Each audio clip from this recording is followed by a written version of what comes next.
வினை நீங்கின் வினை பயனே தேகம் கண்டாய், வினை நீங்கின் திணையளவும் நில்லாது கண்டாய் அப்படிங்கிறாரு பட்டினத்தார்.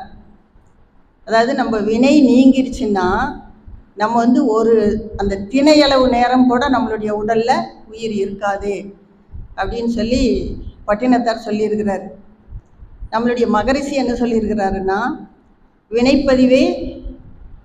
வினைப்பதிவாம் சுமையை விடுத்து தூய்மை பெறவே நினைவாய் உடல் எடுத்தேன், நிலம் மீது விழுந்த பின்னே எனை மறந்தேன் என்றன் வினை மறந்தேன் உனை மறந்தேன், ஆனால் இறைவா நீ உள் நிறைந்து எனை மீட்டு அப்படிங்கிறார். இந்த வினைப்பதிவை கழிப்பதற்காகத்தான் நம்ம இந்த உடலை எடுத்திருக்கோம். ஆனால் நிலம் மீது விழுந்ததுக்கப்புறம் என்ன செஞ்சிடறோம், எனை மறந்தேன், நம்ம எதுக்காக இந்த உலகத்துக்கு வந்திருக்கிறோங்கிறதையும் மறந்துட்டோம்.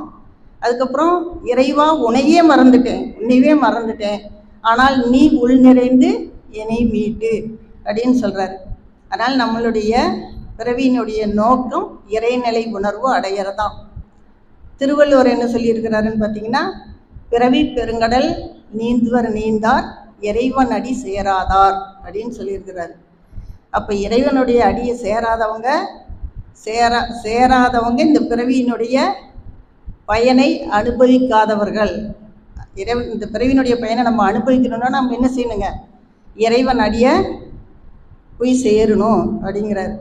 நான் போன தடவை பேசினப்பயே சொன்னேன், குன்றின் மீது ஏறுகின்றேன், குனிந்து கவிழ்ந்து விழுகின்றேன், மண்ணில் மகிழ்ந்து கிடக்கின்றேன், வதங்கி வற்றி கிடக்கின்றேன், இன்று நாளை எனும் வாழ்க்கை இப்படித்தானே கழிகின்றது என்று இறைவா உனை நான் எதிராய் சந்திப்பேன் அப்படின்னு சொல்லிட்டு உமர் கய்யாம் அப்படிங்கிறவர் பாடுறாரு. அப்போ இறைவன் நமக்கு நேராக வர்றதில்லை. எப்படி வராங்க, மகான்கள் வடிவில் தான் வராங்க. அப்படி நமக்கு யார் வந்திருக்காங்க, இறைவன் வடிவில் நம்முடைய மகான் அருள் தந்தை அவர்கள் நம்ம எப்படி இந்த பிறவியினுடைய பயனை அடைவது அப்படிங்கிறத நமக்கு நிறைய சொல்லி கொடுத்துருக்காங்க. உடல் நலம், மனவளம், அடுத்தது நல்ல நீண்ட காலம் நம்ம உயிர் வாழ்ந்து இந்த பதிவுகளை இந்த பிறவியிலேயே நம்ம கழிச்சிட்டு போகிறதுக்காக, உயிர் வளத்தை காப்பதற்காக காயகல்ப பயிற்சி, அடுத்தது அகத்தாய்வு பயிற்சி அப்படின்னு எல்லாம் நிறைய நமக்கு சொல்லி கொடுத்துருக்காங்க. அதையெல்லாம் பயன்படுத்தி நம்ம இந்த பிறவியினுடைய பயனை அடையணும். இது நான் சும்மா ஒரு ஜென்ரல் இன்ஸ்ட்ரக்ஷன். நம்மளுடைய பேராசிரியர் அம்மா மகரிஷினுடைய கருத்துக்கள் மூலம் நம்ம எப்படி பிறவி பயனை அடையலாங்கிறத நல்ல விளக்கமாக உங்களுக்கு எல்லாத்துக்கும் சொல்ல இருக்கிறாங்க. அதுக்கு முன்னாடி அம்மா அவர்களை பற்றிய ஒரு சில கருத்துக்களை உங்களிடம் பகிர்ந்து கொள்ள விரும்புகின்றோம். நம்முடைய பேராசிரியர் அம்மா என் கிருஷ்ணவேணி அவர்கள் யோகாவில் டிப்ளமோ படித்துள்ளார்கள். அம்மா அவர்கள் இந்த ஆண்டு மகரிஷியின் உயரிய விருதான ஞானாசிரியர் விருதை பெற்றுள்ளார்கள். பவானி அறிவு திருக்கோயிலில் நிர்வாக குழு உறுப்பினராக சேவையாற்றி கொண்டிருக்கிறார்கள். PRO பப்ளிக் ரிலேஷன்ஷிப் ஆஃபீஸராகவும் பொறுப்பு வைத்து கொண்டுள்ளார்கள். பவானி அச்சகம் என்ற பெயரில் தனியாக அச்சகம் நடத்தி கொண்டிருக்கிறார்கள். தற்பொழுது முழு நேரமாக மனவளக்கலையில் சேவையாற்றி கொண்டிருக்கிறார்கள். முழு நேரமாக அவங்க மனவளக்கலையில் சேவையாற்றிட்டு இருந்ததுனால தான் அவங்களுக்கு இந்த ஆண்டு ஞானாசிரியர் விருது கிடைச்சிருக்கு. அறிமுக வகுப்பு, அகத்தாய்வு பயிற்சி, மௌனம், சிறப்பு சிந்தனை விருந்து, காயகல்ப பயிற்சி, கிராம மக்களுக்கு யோகா பயிற்சிகள் என அனைத்து தரப்புகளிலும் சென்று சேவையாற்றி கொண்டிருக்கிறார்கள். அது மட்டும் இல்லாமல் நிறையா மன்றங்களுக்கெல்லாம் போய் நிறைய பேர் அவங்கள கூப்பிட்டு சிறப்பு சிந்தனை விருந்தெல்லாம் அளிக்க சொல்லி எல்லாம் போய் பேசியிருக்காங்க. எந்த கருத்தையும் நல்ல வெளிப்படையாக போல்டாக பேசக்கூடியவங்க. நாங்கள் எல்லாரும் அவங்கள சிறப்பாக எப்படி அழைப்போம்னா கொஞ்சம் செல்லமாக அண்ணின்னு சொல்லி அழைப்போம். ஸோ அப்படிப்பட்ட அண்ணி அவர்கள் இன்று நமக்கு பிறவி பயன் என்னும் தலைப்பில் சிந்தனை விருந்து அளிக்க உள்ளார்கள். அவர்களை நம்ம அனைவரின் சார்பாக வாழ்க வளமுடன் என வாழ்த்தி சிந்தனை விருந்து அளிக்க அன்போடு அழைக்கின்றோம். வாழ்க வளமுடன். வாழ்க வையகம், வாழ்க வையகம், வாழ்க வளமுடன். தெளிவு குருவின் திருமேனி காண்டல், தெளிவு குருவின் திருவார்த்தை கேட்டல், தெளிவு குருவின் திருநாமம் செப்பல், தெளிவு குரு உரு சிந்தித்தல் தானே. சிந்தனையை உடல் நலத்தை சீரமைத்து உய்வித்த குருவே வாழ்க வளமுடன், வாழ்க வளமுடன். இந்த இனிமையான மாலை வேளையில் இங்கு இந்த சிந்தனை விருந்தை அவளோடு கேட்க வந்திருக்கும் இருபால் மெய்யன்பர்களையும், இந்த வாய்ப்பளித்த பவானி அறிவித்திருக்கோயிலுக்கும் நிர்வாக உறுப்பினர்கள் அனைவருக்கும் என் மனமார்ந்த நன்றி வாழ்த்துக்களையும் தெரிவித்துக் கொள்கிறேன். வாழ்க வளமுடன், வாழ்க வளமுடன், வாழ்க வளமுடன். சரி, இன்றைக்கி நம்ம சிந்தனைக்கு எடுத்துக்கொண்டுள்ள தலைப்பு பிறவி பயன். பிறவின்னா நான் ஏன் பிறந்தேன் அப்படின்னு நம்ம கேட்டுக்கிட்டு நம்ம அதுக்குண்டான இப்போ இந்த மைக் இருக்குது அப்படின்னா இதோட பயன் என்னங்க? பேசுனா ஒரு 100 பேர்த்துக்கு கேட்கும். இப்போ இந்த ஜமக்காலம் இருக்குதுன்னா குளிருக்கு வெயிலுக்கு நம்மளுக்கு பாதுகாப்பாக இருக்குது. இந்த திண்ணை இருக்குது அப்படின்னா இது நம்மளை தாங்கிட்டு இருக்குது. இப்போ நான் இருக்கிறேன், நான் என்ன பயன் அப்படின்னு நம்ம சிந்திக்கணும்ல. ஒவ்வொருத்தரும் நம்ம பிறந்திருக்கிறோம், என்ன பயன் சிந்திக்கலாம். அதான் சொல்லுவாங்க, நான் ஏன் பிறந்தேன் அப்படின்னா நான் கேட்குறேன், நான் ஏன் பிறந்தேன், நீ ஏன் பிறந்தேன்னு கேட்டேன். நான் யாரை போய் கேட்கணுங்க? எங்கள் அம்மா எங்கள் அப்பாவை போய் கேட்கணும், நான் ஏம்மா பிறந்தேன் அப்படின்னு. கேட்கணுமா கேட்கக்கூடாதுங்களா? கேட்கணும். நம்ம யார் மூலியமாக வந்தோமோ அவங்கள கேட்கணும். அவங்கள கேட்கும்போது கண்ணதாசனே சொல்கிறாரு, ஒரு நல்ல ஒரு திரைப்பட பாடல், நான் பிறந்த காரணத்தை நானே அறியும் முன்னே நீயும் வந்து ஏன் பிறந்தாய் என் செல்வ மகனே அப்படிங்கிற. இப்போ நான் எங்கள் அம்மாவில் கேட்டதுன்னு என்ன சொல்லுவாங்க? இந்த இதுதான் சொல்லுவாங்க, நான் பிறந்ததே எனக்கு ஏன் பிறந்ததுன்னு தெரியல, நீ வேற வந்து இந்த கொஸ்டின் என்கிட்ட கேட்குறியா அப்படிம்பாங்க. சொல்லுவாங்களா சொல்ல மாட்டாங்களா? சொல்லுவாங்க. ஏன்னா அவங்களுக்கு அந்த காரணம் தெரியல, நமக்கு அந்த காரணம் தெரியல. நம்மளுக்கு காரணம் தெரியாமையே நாமளும் 2 குழந்தைகளை பெற்றாச்சு. நம்ம குழந்தைகள் கேட்டால் மட்டும் நம்ம மட்டும் சரியான பதில் சொல்ல முடியுமா? முடியாது. இப்போ இங்கே அறிவித்திருக்கோயிலுக்கு வரங்காட்டி மகரிஷியோட கருத்துக்கள் கேட்கங்காட்டி அன்னி பக்கமாக பேசிட்டு போயிட்டாங்க. 5 மார்க்கோட போடலாம், 2 மார்க்கில் 5 மார்க்கோட கவிதையும் சொல்லி, வினைப்பதிவாம் சுமையை விடுக்க நினைவாய் எதுக்கு இந்த உடல் எடுத்திருக்கிறோம் அப்படின்னா வினைப்பதிவை கழிக்கிறதுக்கு தான் வந்திருக்கிறோம் அப்படின்னு அவங்க நல்லா அவங்க ஆசிரியர்ல அவங்களுக்குள்ள மாடுலேஷன்லாம் நல்லா பேசிட்டு போயிட்டாங்க. அதுதான் என்னன்னு தெரிய மாட்டேங்குது நமக்கு. எந்த வினையை எப்படி கழிக்கணும், எப்படி நம்ம போய் இறைநிலை அடையணும், ஏன் அடையணும். இப்போ நம்ம நல்லா வாழ்ந்துட்டு இருக்கிறோம், நீ செத்து போ இறைவன்ட்டு போ அப்படின்னு சொன்னால் இறைநிலை அடையிறது தான் நம்மளுடைய நோக்கம், மகரிஷி சொல்கிறாரு. ஆனால் நினச்சி பாருங்க, நீங்கள் போய் இன்னைக்கு மட்டும் இருங்க, நல்லா சாப்பிட்டு போங்க, நைட்டு வந்து இறைநிலை அடைஞ்சிருங்க அப்படின்னு சொன்னால் யார் போவோம்? யார் போவோங்க? போவோமா? என்ன பண்ணுவோம்? நம்ம என்ன பண்ணுவோம்? இறைவனே நம்மகிட்ட வந்து உனக்கு மோட்சம் கொடுக்குறவான்னு சொன்னால் கூட என்ன சொல்லுவாங்க? இன்னும் கொஞ்சம் நாளைக்கு இருந்துட்டு வரோம் அப்படின்னு. நம்மளுக்கு என்னங்க, ஏன் இங்கே இருக்கணும்னு ஆசை. அதுக்கு தான் சாமிஜி இந்த பிறவி பையனுக்கு ஒரு கவிதை சொல்லியிருக்கிறாரு. ஏன்னா இந்த தடவை ஆலியார் போயிருந்தப்ப அவங்க வந்து கருத்தரங்கம், போன தடவை கருத்தரங்கம் பேசணும், இந்த தடவை வந்து கவியரங்கம் பேச சொன்னாங்க. நீங்கள் வந்து மன்றத்தில் பேசும்போது ஒரு கவிதையை எடுத்து, மகரிஷியோட கவிதையை எடுத்து அந்த கவிதைக்கு உண்டான பொருளை நீங்கள் விளக்கமாக சொல்லி பழகுங்க அப்படின்னாங்க. அதனால் நான் கொடுத்த தலைப்பே வேறு, நான் பேச வேண்டிய டேட்டே வேறு. இந்த 5 நாளைக்கு முன்னாடி பேசணும். ஆனால் எனக்கு வந்து தள்ளி போய் டேட்டு இன்றைக்கி வந்துச்சு. அது கரெக்டாக நான் என்னுடைய பிறந்த நாள்லேயே என்னுடைய பிறவியை பற்றி பேச வேண்டிய இறைநிலை அப்படி கொண்டு வந்து அமைச்சு வச்சுருக்கேன். இது எதிர்பாராமல் நடந்தது. இதெல்லாம் நான் எதிர்பார்க்கவே இல்லை, எதிர்பாராமல் நடந்தது. இது நம்மளுடைய பிறவியோட பயனோட நினச்சிக்கலாம். அதில் ஒரு கவிதை சொல்கிறார் பிறவி பயனுக்கு, எப்பொருளை எச்செயலை எக்குணத்தை எவ்வுயிரை ஒருவர் அடிக்கடி நினைந்தாலும் அவ்வுயிரின் தன்மையாய் நினைப்போர் ஆற்றல் அறிவினிலும் உடலினிலும் மாற்றம் காணும். இப்பெருமை இயல்பூக்க நியதியாகும். எவர் ஒருவர் குருவை மதித்து ஒழுகினாலும் தப்பாது குரு உயர்வு மதிப்போர் தம்மை தரத்தில் உயர்த்தி பிறவி பயனை நல்கும் அப்படிங்கிறாங்க. இது எளிமையான தமிழ் கவிதை தான். புரியுதுங்களா? புரியுதா? நமக்கு எல்லாமே தமிழ் வார்த்தைகள் தான், புரியுற மாதிரி இருக்குது, ஆனால் புரியல. ஏன் எப்படி பிறவி பயனை அடையிறதுன்னு புரியல. சரி, அதனால தான் சாஞ்சி கொண்டு வந்து ஏன் நம்ம இன்னும் இருக்கணும்னு ஆசைப்படுறேங்க சொல்கிறான். இன்னைக்கு இறைநிலை இப்போவே வந்து கூப்பிட்டுக்கிட்டா கூட எனக்கு சந்தோஷம் அப்படின்னு நினைக்கிறான். இறைநிலை உணர்தான் நம்ம வாழ்வின் நோக்கமே. ஈஸியாக கிடைக்குதுன்னு சொல்கிறாங்க, இருந்தாலும் நம்மளுக்கு ஏன் போக முடியலைங்க? அதனால கொண்டு வந்து ஃபஸ்ட்டு என்ன கொண்டு வந்து வைக்கிறாரு, எப்பொருளை பொருள் பற்று. பொருள்பட்டு நம்ம வீடு வாசல் குழந்தை குட்டி பேரன் பேத்தி கணவன் மனைவி இதெல்லாம் உறவு விட்டுட்டு நம்மளால போக முடியல. அதனால அந்த கவிதையில் ஃபஸ்ட்டு கொண்டு வந்து என்ன வைக்கிறாருங்க? பொருள் எப்பொருளை, எப்பொருள் யார் வாய் கேட்பனும் அப்பொருள் மெய்ப்பொருள் காண்பது அறிவு. மெய்ப்பொருளை உணர்ந்திருந்தால் நாம் இந்த பொருள் பற்றிலிருந்து ஈஸியாக நீங்கிக்கலாம். இந்த பொருளுங்கிறது என்னங்க? நிரந்தரமானதா மாயமானதா? மாயமானது. மாயமானது தான் நம்மளை மயக்கிட்டு இருக்குது. அந்த மாயமான பொருளை விட்டு நம்மளால போக முடியல. அதனால தான் சாஞ்சி கொண்டு வந்து பொருளுக்காக விளக்க சொல்கிறாரு. அந்த பொருளை உணர்ந்ததுனால தான் அவங்க என்ன பண்ணுறாங்க?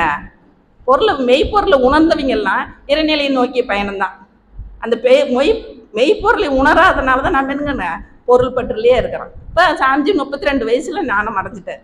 அவருடைய வாழ்க்கை வரலாறுல எழுதியிருக்கிறாரு. அதுக்கப்புறம் அவரை பொருள் வேண்டானாருன்னு இருந்தாங்க. இந்த மாயமான வாழ்க்கைக்கு என்ன தேவைங்க? பொருள் தேவை. பொருள் இல்லாருக்கு இவ்வுலகம் இல்லை, அருள் இல்லாருக்கு அவ்வுலகம் இல்லை.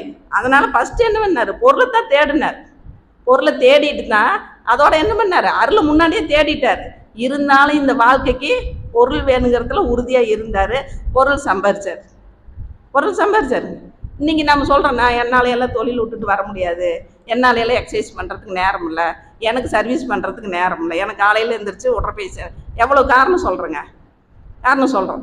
சாதாரணமாக நம்ம ஒரு வேலைக்கு போகிறோம், ஒரு தொழில் பண்ணுறோம். மகரிஷி எவ்வளோ பெரிய தொழில் பண்ணாருங்க? 2000 பேத்துக்கு வேலை கொடுத்தாரு. 1942 மாதம் 1,20,000 சம்பாரிச்சார். மாதம் 1,20,000 சம்பாரிச்சார். அன்னைக்கு பவுனு 40 ரூபா 50 ரூபாய்க்கு விற்றுருக்கு. அப்படிங்கும்போது மாதம் 1,20,000க்கு எத்தனை பவுன் எடுத்துருக்கலாம்? எவ்வளோ கோடிக்கு சமம்? அவ்வளோ சம்பாரிச்சுட்டு 2ஆம் உலகப் போர் வந்தோன்னே என்னன்னாருங்க? எல்லாம் போயிடுச்சு. எல்லாமே டோட்டலாக எல்லாமே போயிடுச்சு. போன உடனே அவர் எங்கே வந்தாருங்க? புறம்போக்கு இடத்துல குடிசை போட்டு வந்தார். ஆனால் அசந்து போயிட்டாருங்களா? ஏன்? அந்த பொருள் நமக்கு நிரந்தரம் இல்லைங்கிறது அவருக்கு மெய்ப்பொருள் 32 வயசில் உணர்ந்துட்டாரு. அதனால என்ன பண்ணாரு? அந்த 42 வயசில் அந்த பொருள் நம்மளை விட்டு போகும்போது கூட, 47 வயசில் அந்த பொருள் நம்மளை விட்டு போகும்போது கூட அவர் என்ன பண்ணலைங்க? கலங்கவே இல்லை. அதில் கண்ணதாசன் என்ன சொல்லுவார்? கடல் அளவே கிடைத்தாலும் மயங்க மாட்டேன், அதே கையளவே ஆனாலும் கலங்க மாட்டேன் அப்படின்னு கண்ணதாசன் சொன்னார். அதே வார்த்தைக்கு தகுந்த மாதிரி சாமிஜி வாழ்ந்து காட்டினார். அவ்வளோ பொருளோட உச்சத்துக்கு போனவர் டவுன் ஆன உடனே அவர் என்ன பண்ணாருங்க? கலங்கவே இல்லை. அந்த பொருள் நம்மளை எது பண்ணாது அப்படின்னு அவருக்கு தெரியும். இயற்கை எனும் பேராட்டக்காரனுக்கு ஜீவன்கள் அனைவரும் யாருங்க? எடுத்தாடும் பகடை காய்கள். தாய்க்காரன் ஆடுறான், நம்ம நினச்சி கூட பார்க்க மாட்டோம். 12 போட்டுருவோம். எங்கே ஓடிடுவோங்க? 12 கட்டம் தாண்டி போயிடுவோம். போக மாட்டோங்களா? போயிடுவோம். பின்னாண்டு வரவங்க வெட்டி போடுவாங்க, நாம் எங்கே போயிடுவோங்க? உள்ளே போயிடுவோம். எடுத்தாடும் பகடை காய்கள். இடம் மாற்றி வைப்பான், பீ தெரிவான், பிறகு அருள்வான், இதை பிழை என்று கூறுவதற்கு யார் இந்த பேருலகில் அப்படிங்கிறாங்க. இயற்கையினும் பேராட்டுக்காரனுக்கு யாருங்க? நம்மெல்லாம் பகடைக்காய்கள் நம்ம. ஆனால் அதுக்கு முன்னாடி நாம் என்ன நினைக்கிறோங்க? நான் இவ்வளவு சம்பாரிச்சிட்டேன், இவ்வளோ பெரிய ஆள், அவ்வளோ பெரிய ஆள் அப்படின்ட்டு என்னங்கிறங்க? நாம் பொருள் பற்றில் அப்படி நம்ம மூழ்கி இருக்கிறோம். நம்மளுக்கு பணம்னா எவ்வளவு வேணும் அப்படிங்கிற தேவை எவ்வளவுன்னு தெரியாதனால தான் இத்தனை குழப்பம். ஒருத்தருக்கு ஒரு மனிதனாக பிறந்தா நம்மளுக்கு தேவை எவ்வளவு அப்படின்னு தெரியாதனால தான் சாமி என்ன சொல்கிறாரு? தேவை எவ்வளோன்னு தெரிஞ்சவன் நீங்கள் நிம்மதியாக இருப்பீங்க அப்படிங்கிறாங்க. நம்மளுக்கு என்னங்க? ஒரு பெரிய வீடு இருக்குன்னு, ஒரு நோய் வந்தால் பெரிய ஹாஸ்பிட்டலில் போய் பார்க்கணும், ஒரு பிள்ளைகளை பெரிய காலேஜில் ஸ்கூலில் படிக்க வைக்க வேணும், ரொம்ப எல்லாமே பெருசாக தான். சின்ன சின்ன ஆசைகள்லாம் கிடையாது. சொல்கிறாங்களுக்கு அத்தனைக்கும் ஆசைப்படு அப்படின்னு. அத்தனைக்கும் ஆசைப்பட்டால் என்ன ஆகுங்க? அத்தனைக்கும் ஆசைப்படுன்னு இப்போல்லாம் சொல்கிறாங்க. அத்தனைக்கும் ஆசைப்பட்டால் என்ன பண்ணிகிட்டு இருப்போம்? குழப்பமாக தான் இருப்போம். பெரிய வீடு கட்டிடுறான். பெரிய வீடு கட்டி சந்தோஷப்படுறீங்களா வருத்தப்படுறீங்க? அதேங்களா? அது குறிப்பாக யாருங்க வருத்தப்படுவாங்க பெரிய வீடு கட்டிட்டா? பெண்கள் தான். நாங்கள் தான் சுத்தம் பண்ணுறது, துடைக்கிறது, கழுவுறது அப்படின்னு அறையா நாங்கள் அப்படி வேணும், இப்படி வேணும், அந்த டைல்ஸ் வேணும், இந்த டைல்ஸ் வேணும் அப்படின்னு எல்லாம் கேட்டு இந்த ரூம் அப்படி இருக்குன்னு, அந்த ரூம் இப்படி இருக்குன்னு எல்லாம் கட்டிக்குவோம். கட்டிட்டு வருத்தப்படுறது யாருங்க? யார் ஆசைப்பட்டதா இருங்க?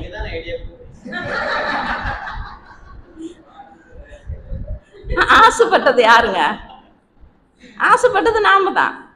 ஆண்கள் ஒரே வார்த்தையில் சொல்லுவாங்க, நீ தான் 24 மணி நேரம் இருக்கிற, நான் சாப்பிட்டு தூங்குறதுக்கு மட்டும்தான் வருவேன், நீ உன்னோட இஷ்ட பிரகாரம் கட்டிக்க, அதுக்கப்புறம் அது சொத்தா இது சொத்துன்னு என்னை வந்து ராவடி பண்ணிட்டு இருக்காத, நீயே பக்கத்தால் நின்று உன்னோட சௌரியத்துக்கு கட்டிக்க அப்படிம்பாங்க. நாமளே விரும்பி விரும்பி விரும்பி விரும்பி பார்த்து பார்த்து கட்டுவோம். அதே என்ன பண்ணுதுங்க, நம்மளுக்கு துன்பமாக வந்து அமையுது. அப்புறம் அந்த பெரிய வீட்டை பாதுகாக்கிறதுக்கு நம்ம வந்து சாதாரணமாக நம்ம தெருவில் போகிற நாயெல்லாம் வளர்த்த மாட்டோம். எங்கேருந்து கூட்டிகிட்டு வந்து அந்த பெரிய வீட்டுக்கு தகுந்த மாதிரி எங்கே வாங்கிட்டு வருவோங்க? பெரிய ஃபாரின் நாய் அந்த நாய் எல்லாம் வாங்கிட்டு வந்து அதை வளர்த்துவோம். அது என்ன கிளைமேட்டில் இருக்குங்க? வெளிநாட்டு நாய், அது ஏசியில் இருக்கு. அப்புறம் இவ்வளோ பெரிய வீட்டு கட்டிக்கிட்டு ஏசியில் கொண்டு போய் நாயை படுக்க வச்சுட்டு இவர் வந்து வெளியில் உட்காந்துட்டு இருந்திருக்கிறாரு. அவர் ஃப்ரெண்டு அந்த வழியாக போயிருக்கிறாரு, ஏன்டா இவ்வளோ பணியில் வெளியே உட்காந்துட்டு இருக்கிற அப்படின்னு இருக்கிறாரு.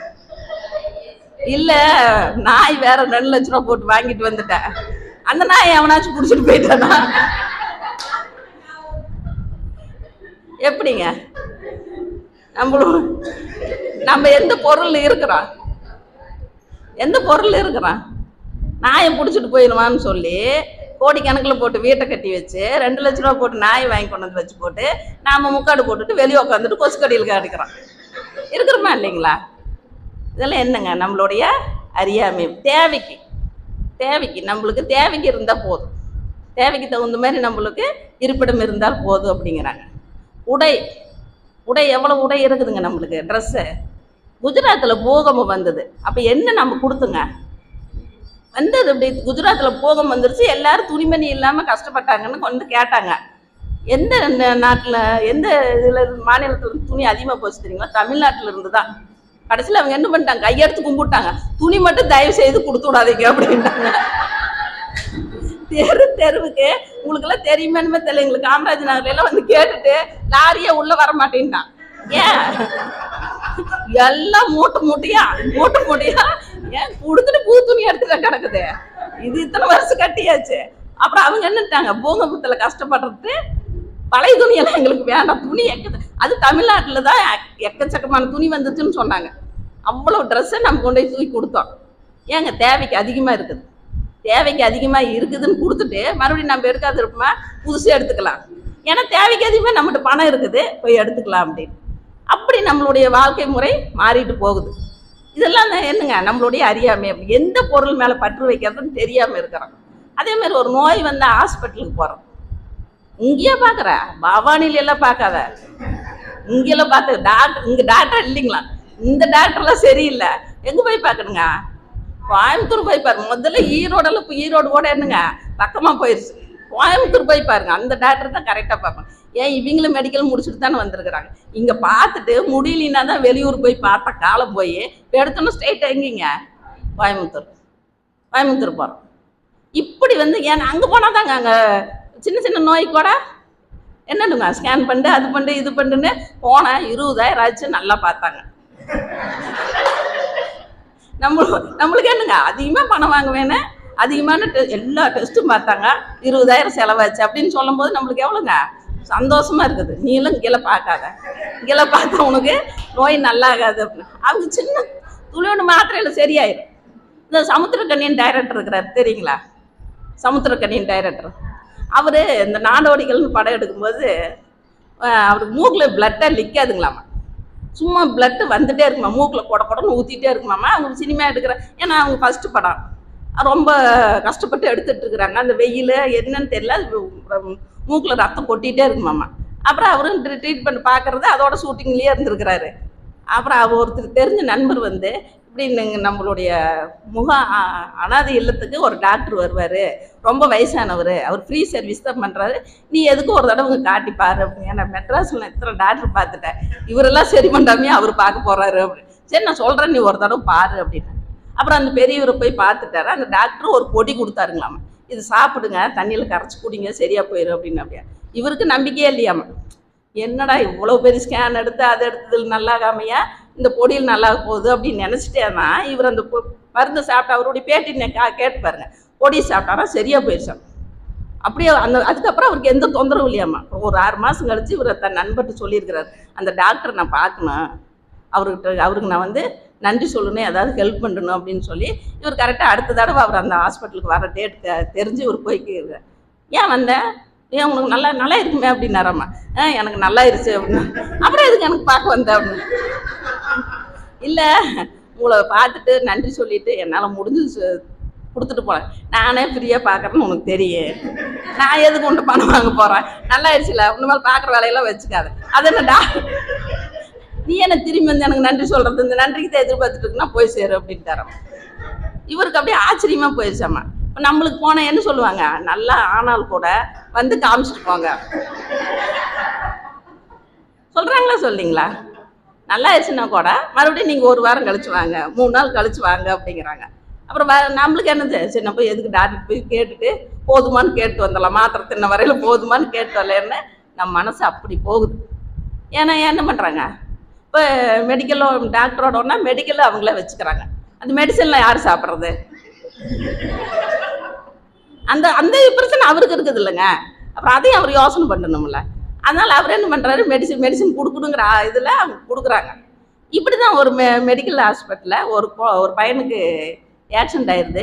இந்த அம்மா போய் தூக்கி அந்த பையனை ஹாஸ்பிட்டலுக்கு கொடுத்துட்டு அந்த மெடிக்கலில் போய் கேட்குறாங்க, இப்படி அவனுக்கு அந்த மருந்தெல்லாம் தர சொல்கிறாங்க, சீக்கிரம் கொடுங்க அப்படின்னு சொல்லும்போது அந்த மெடிக்கல்காரர் வந்து நீங்கள் பணம் கட்டுங்க அப்புறம் தான் தருவோம் அப்படின்ட்டு இருக்கிறாங்க. அந்த அம்மாட்ட பணம் இல்லை. அப்புறம் நம்ம தன்னுடைய கம்மலை கழட்டி கொடுத்துட்றாங்க. கொடுத்துட்டு இது கோல்டு, இது வச்சுட்டு நீங்கள் வந்து அந்த மெடிசன் கொடுங்க, அந்த பையனை காப்பாற்றணும். அப்புறம் அந்த பையனுக்கு அந்த மெடிசன் கொடுத்து காப்பாற்றிடுறாங்க. காப்பாற்றிட்டு நம்ம இருந்து வெயிட் பண்ணி அவனை மயக்கமெல்லாம் தெளிஞ்சதுக்கப்புறம் வரும்போது இந்த மெடிக்கல் ஷாப்கார் வரார். மெடிக்கல் ஷாப் உள்ளே வந்து, அம்மா ரொம்ப நன்றிங்கம்மா, அந்த பையன் எம்பையன் அப்படிங்கிறார். அந்த பையன் எம்பையன் என்னங்க, யாருன்னே தெரியாமல் இவங்க அந்த மெடிசன் கொடுக்குறதுக்கு இவருக்கு மனசு வரல. யாருன்னே தெரியாமல் அவங்க என்ன பண்ணுறாங்க, தன்னுடைய கம்மலை கழட்டி கொடுத்து அந்த பையனை காப்பாற்றுறாங்க. இது உண்மை நிகழ்ச்சி, உண்மை நிகழ்ச்சி. ஏன் அந்த பொருள் பற்று இல்லை, அந்த உயிரை காப்பாற்றுதுங்கிற ஒரு இது, அந்த எண்ணம் அந்த அந்த இடத்துல வேலை செய்யுது. ஆனால் நம்ம இப்போ இருக்கிற மெடிசன்லாம் எப்படிங்க, நம்மளுடைய சூழ்நிலை நம்மளை பயன்படுத்திக்கிறாங்க. இப்படி நம்மளுக்கு பொருள் பற்று எல்லா இடத்துலையுமே இருக்குது, எங்கே போனீங்கனாலும் இருக்குது. அதேமாரி ஸ்கூல் காலேஜ் அது ஐயா தான் சொல்லிகிட்டே இருப்பார், ரங்கசாமி ஐயா தான். படித்தவன் பாடம் நடத்துகிறான், படிக்காதவன் பள்ளிக்கூடம் நடத்துகிறான் அப்படிம்பாரு. அடிக்கடி அவர் அதுதான் சொல்லுவார், படிக்காதவன் பள்ளிக்கூடம் நடத்துகிறான், படித்தவன் பாடம் நடத்துகிறான் அப்படிம்பார். அப்படி நம்மளுக்கு என்ன பண்ணுதுங்க, படித்தவங்க போய் 5000 10,000 சம்பளத்துக்கு போய் வேலை செஞ்சுட்டு கிடக்குறாங்க. படிக்காதவங்க ஸ்கூல் நடத்துகிறப்ப அங்கே கல்வி எப்படி இருக்குதுங்க, பணத்தை போட்டு பணத்தை எடுக்கிற இடத்துல இருக்கிறாங்க அவங்க. அங்கே இருக்கும்போது கல்வி தரமற்ற கல்வியாக இருக்குது. அந்த கல்வினால இன்னைக்கு யாரும் உயர்ந்த நிலைமைக்கு போன மாதிரி இல்லை. அவங்களும் என்ன பண்ணுறாங்க, நம்மளும் பணத்தை தான் இன்வெஸ்ட் பண்ணுறோம், நம்மளும் குழந்தை மேலே பணத்தை தான் இன்வெஸ்ட் பண்ணுறோம். அதனால் குழந்தைகளுக்கு சின்னதுலேருந்து என்ன சொல்கிறான், நல்லா படி, நல்ல வேலைக்கு போ, நல்லா சம்பாதி, அப்படி தானே சொல்கிறேங்க. நல்லா படி, நல்ல வேலைக்கு போகணும், நல்லா சம்பாதிக்கணும். என்னையாட்ட நீ எல்லாம் கூலி வேலைக்கெல்லாம் போகக்கூடாது, எல்லாரும் அதாங்க எதிர்பார்க்குறோம். அதே நாமளே ஒரு வேலையில் இருந்தால் கூட, நாங்களாம் கவர்மெண்ட் சம்பளத்துக்கு போய் இவ்வளோ வருஷம் ஆச்சு, 20,000 30,000 சம்பளத்து வாங்குறது, நீ எடுத்தோடனே ஐடிக்கு போ, லட்சக்கணக்கில் சம்பாதி, வெளிநாடு போ அப்படின்னு நம்ம எண்ணத்தை பதிக்கிறோமா இல்லைங்களா? இதெல்லாம் நம்மளுடைய பொருள் பற்றில் வந்து நிற்கிது. ஆனால் மெய்ப்பொருள் உணர்ந்தவங்க என்ன பண்ணுறாங்க, இதையெல்லாம் தாண்டி வந்துடுறாங்க. அதெல்லாம் தான் நம்மளுக்கு என்ன பண்ணுதுங்க. இப்போ ராப்பிச்சக்காரன்னு தான் சாமிஜி அடிக்கடி உதாரணம் சொல்லுவார். நாங்கள்லாம் அவருடைய சிந்தனை விருந்து கேட்கும்போது அவர் சொல்லுவார், தேவை எவ்வளவு அப்படின்னு தெரிஞ்சுக்கிறதுக்கு யாரை உதாரணம் வச்சுக்கணுன்னா ராப்பிச்சக்காரனை வச்சுக்கோங்கம்மா அப்படிம்பாங்க. ராப்பிச்சக்காரனை நீ இப்போ நைட்டில் பிச்சைக்காரெல்லாம் வரதில்லை. அப்போல்லாம் என்ன பண்ணுவாங்க, ஒரு தடியில் இந்தாண்டு ஒரு தேக்ஸா இருக்குது, இந்தாண்டு ஒரு தேக்ஸா இருக்குது. நைட் ஆனால் தான் பிச்சைக்காரர் வருவாங்க. இந்த இடத்துல சாதம் வாங்கிக்குவாங்க, அதில் குழம்பு வாங்கிக்குவாங்க, எல்லா வீட்டு குழம்பையும் ஒட்டுக்க ஊற்றிக்குவாங்க, எல்லா குழம்பையும் ஒட்டுக்க ஊற்றுக்குவாங்க, எல்லா சாப்பாடையும் ஒட்டுக்க போட்டுக்குவாங்க. அவங்களுக்கு தேவையான அளவு சாப்பாடு வந்தோன்னே என்ன பண்ணுவாங்க, கூப்பிட்டா கூட சாப்பாடு வேண்டான்னு போயிடுவாங்க. போதுமா எனக்கு சாப்பாடு போதும் இருக்கு. ஏன் அவங்களுக்கு தேவையில்லை, வச்சுக்க முடியல, வச்சுக்கிறதுக்கு இடம் இல்லை. ஆனால் இப்போ நாமெல்லாம் என்ன பண்ணுறோங்க, ஃப்ரிட்ஜ் வாங்கி வச்சுட்டோம். ராப்பிச்சுக்காரனை விட மோசமா அவங்க கூட இன்னைக்கு சாப்பாடு மட்டும்தான் வாங்கி சாப்பிட்டு போயிடுறான் போதுன்ட்டு. நாம் போன வாரத்து குழம்பு கூட வச்சுக்கிட்டு என்ன பண்ணுறோங்க, அதே குழம்பு மாதிரியே இருக்குது. போன வாரம் இதைத்தான் சாப்பிட்டேன், அதே டேஸ்ட் இருக்குதுன்னா நம்ம என்ன சொல்றோம், போன வாரம் வச்சது தானே, அது கூட தெரியாம நீ குடும்பம் நடத்திட்டு இருக்கிற அப்படிங்கிற நம்ம. அப்படி ராப்பிச்சக்காரனை விட மோசமா நம்ம அதை கூட எடுத்து கொடுக்கறதுக்கு நம்ம விரும்புறதில்ல. இருக்கட்டும், நாளைக்கு நம்ம சாப்பிட்டுக்கலாம் அப்படின்னு நினைக்கிறோம். அதனால இன்னைக்கு என்னங்க, மேக்சிமம் ராப்பிச்சக்காரனை ஒழிச்சிருக்கிறோம். நம்மளுடைய சிறந்த ஒரு பணி என்னன்னா, நம்மளுடைய ராப்பிச்சக்காரன் வந்து நம்மளை டிஸ்டர்ப் பண்றதில்ல. அந்த அளவுக்கு நம்மளுடைய பொருள் பற்று இருக்குது. அதான் ஜெயகாந்தன் சொல்லுவார், லெஸ் லக்கேஜ் மோர் கம்ஃபர்டபுள் அப்படிம்பார். குறைவான லக்கேஜ். இப்போ நம்ம டூரே போட்டுங்க, கொஞ்சமாக லக்கேஜ் தூக்கிட்டு போட்டுங்க, எப்படி இருக்குங்க, ரொம்ப பாதுகாப்பாக இருக்குது, ரொம்ப ஈஸியாக இருக்குது. லெஸ் லக்கேஜ் மோர் கம்ஃபர்டபுள் அப்படிமா. ரொம்ப குறைவான நம்மளாம் வீட்டில் தேவையான பொருள் அதிகமாக இருக்குதா, தேவையில்லாத பொருள் அதிகமாக இருக்குதுங்களா? தேவையில்லாத பொருள் தான் அதிகமாக இருக்குது. இவங்கெல்லாம் எங்கள் அண்ணன் பேத்தி தான், எங்கள் அம்மாலாம் இறந்தாங்க. அதிகமான பொருளெல்லாம் எதுவும் இல்லை. ரொம்ப நாளாக அவங்க ஒருத்தராக இருக்குங்காட்டி பொருளெல்லாம் அப்பப்போ டிஸ்போஸ் பண்ணி போதுமான்னு சொல்லி எல்லாம் தூக்கி எறிஞ்சா. நான் சொன்னேன், ஆயா இறந்தாங்க, 1 மணி நேரத்தில் எல்லாம் டிஸ்போஸ் பண்ணிட்டேன் எல்லாத்தையும். நான்லாம் சேர்த்து பொண்ணை பாப்பா, நீங்கள்லாம் வந்து எத்தனை நாள் ஏதாவது தூக்கி தருவீங்களா தெரியல அப்படின்னு. அப்படிதான் நினச்சி பார்த்தேங்க. ஏன் அவங்களும் ஒன்றும் இல்லை. இந்த தடவை நாங்கள் எம்ஆர்சிக்கு போனால் நான் நினச்சிட்டே தான் போனேன். ஏன்னா இந்த ஞானாசிரியர் விருது வேற சாஞ்சி சொல்லிச்சு பெருசாக தருவாங்க அப்படின்ச்சா.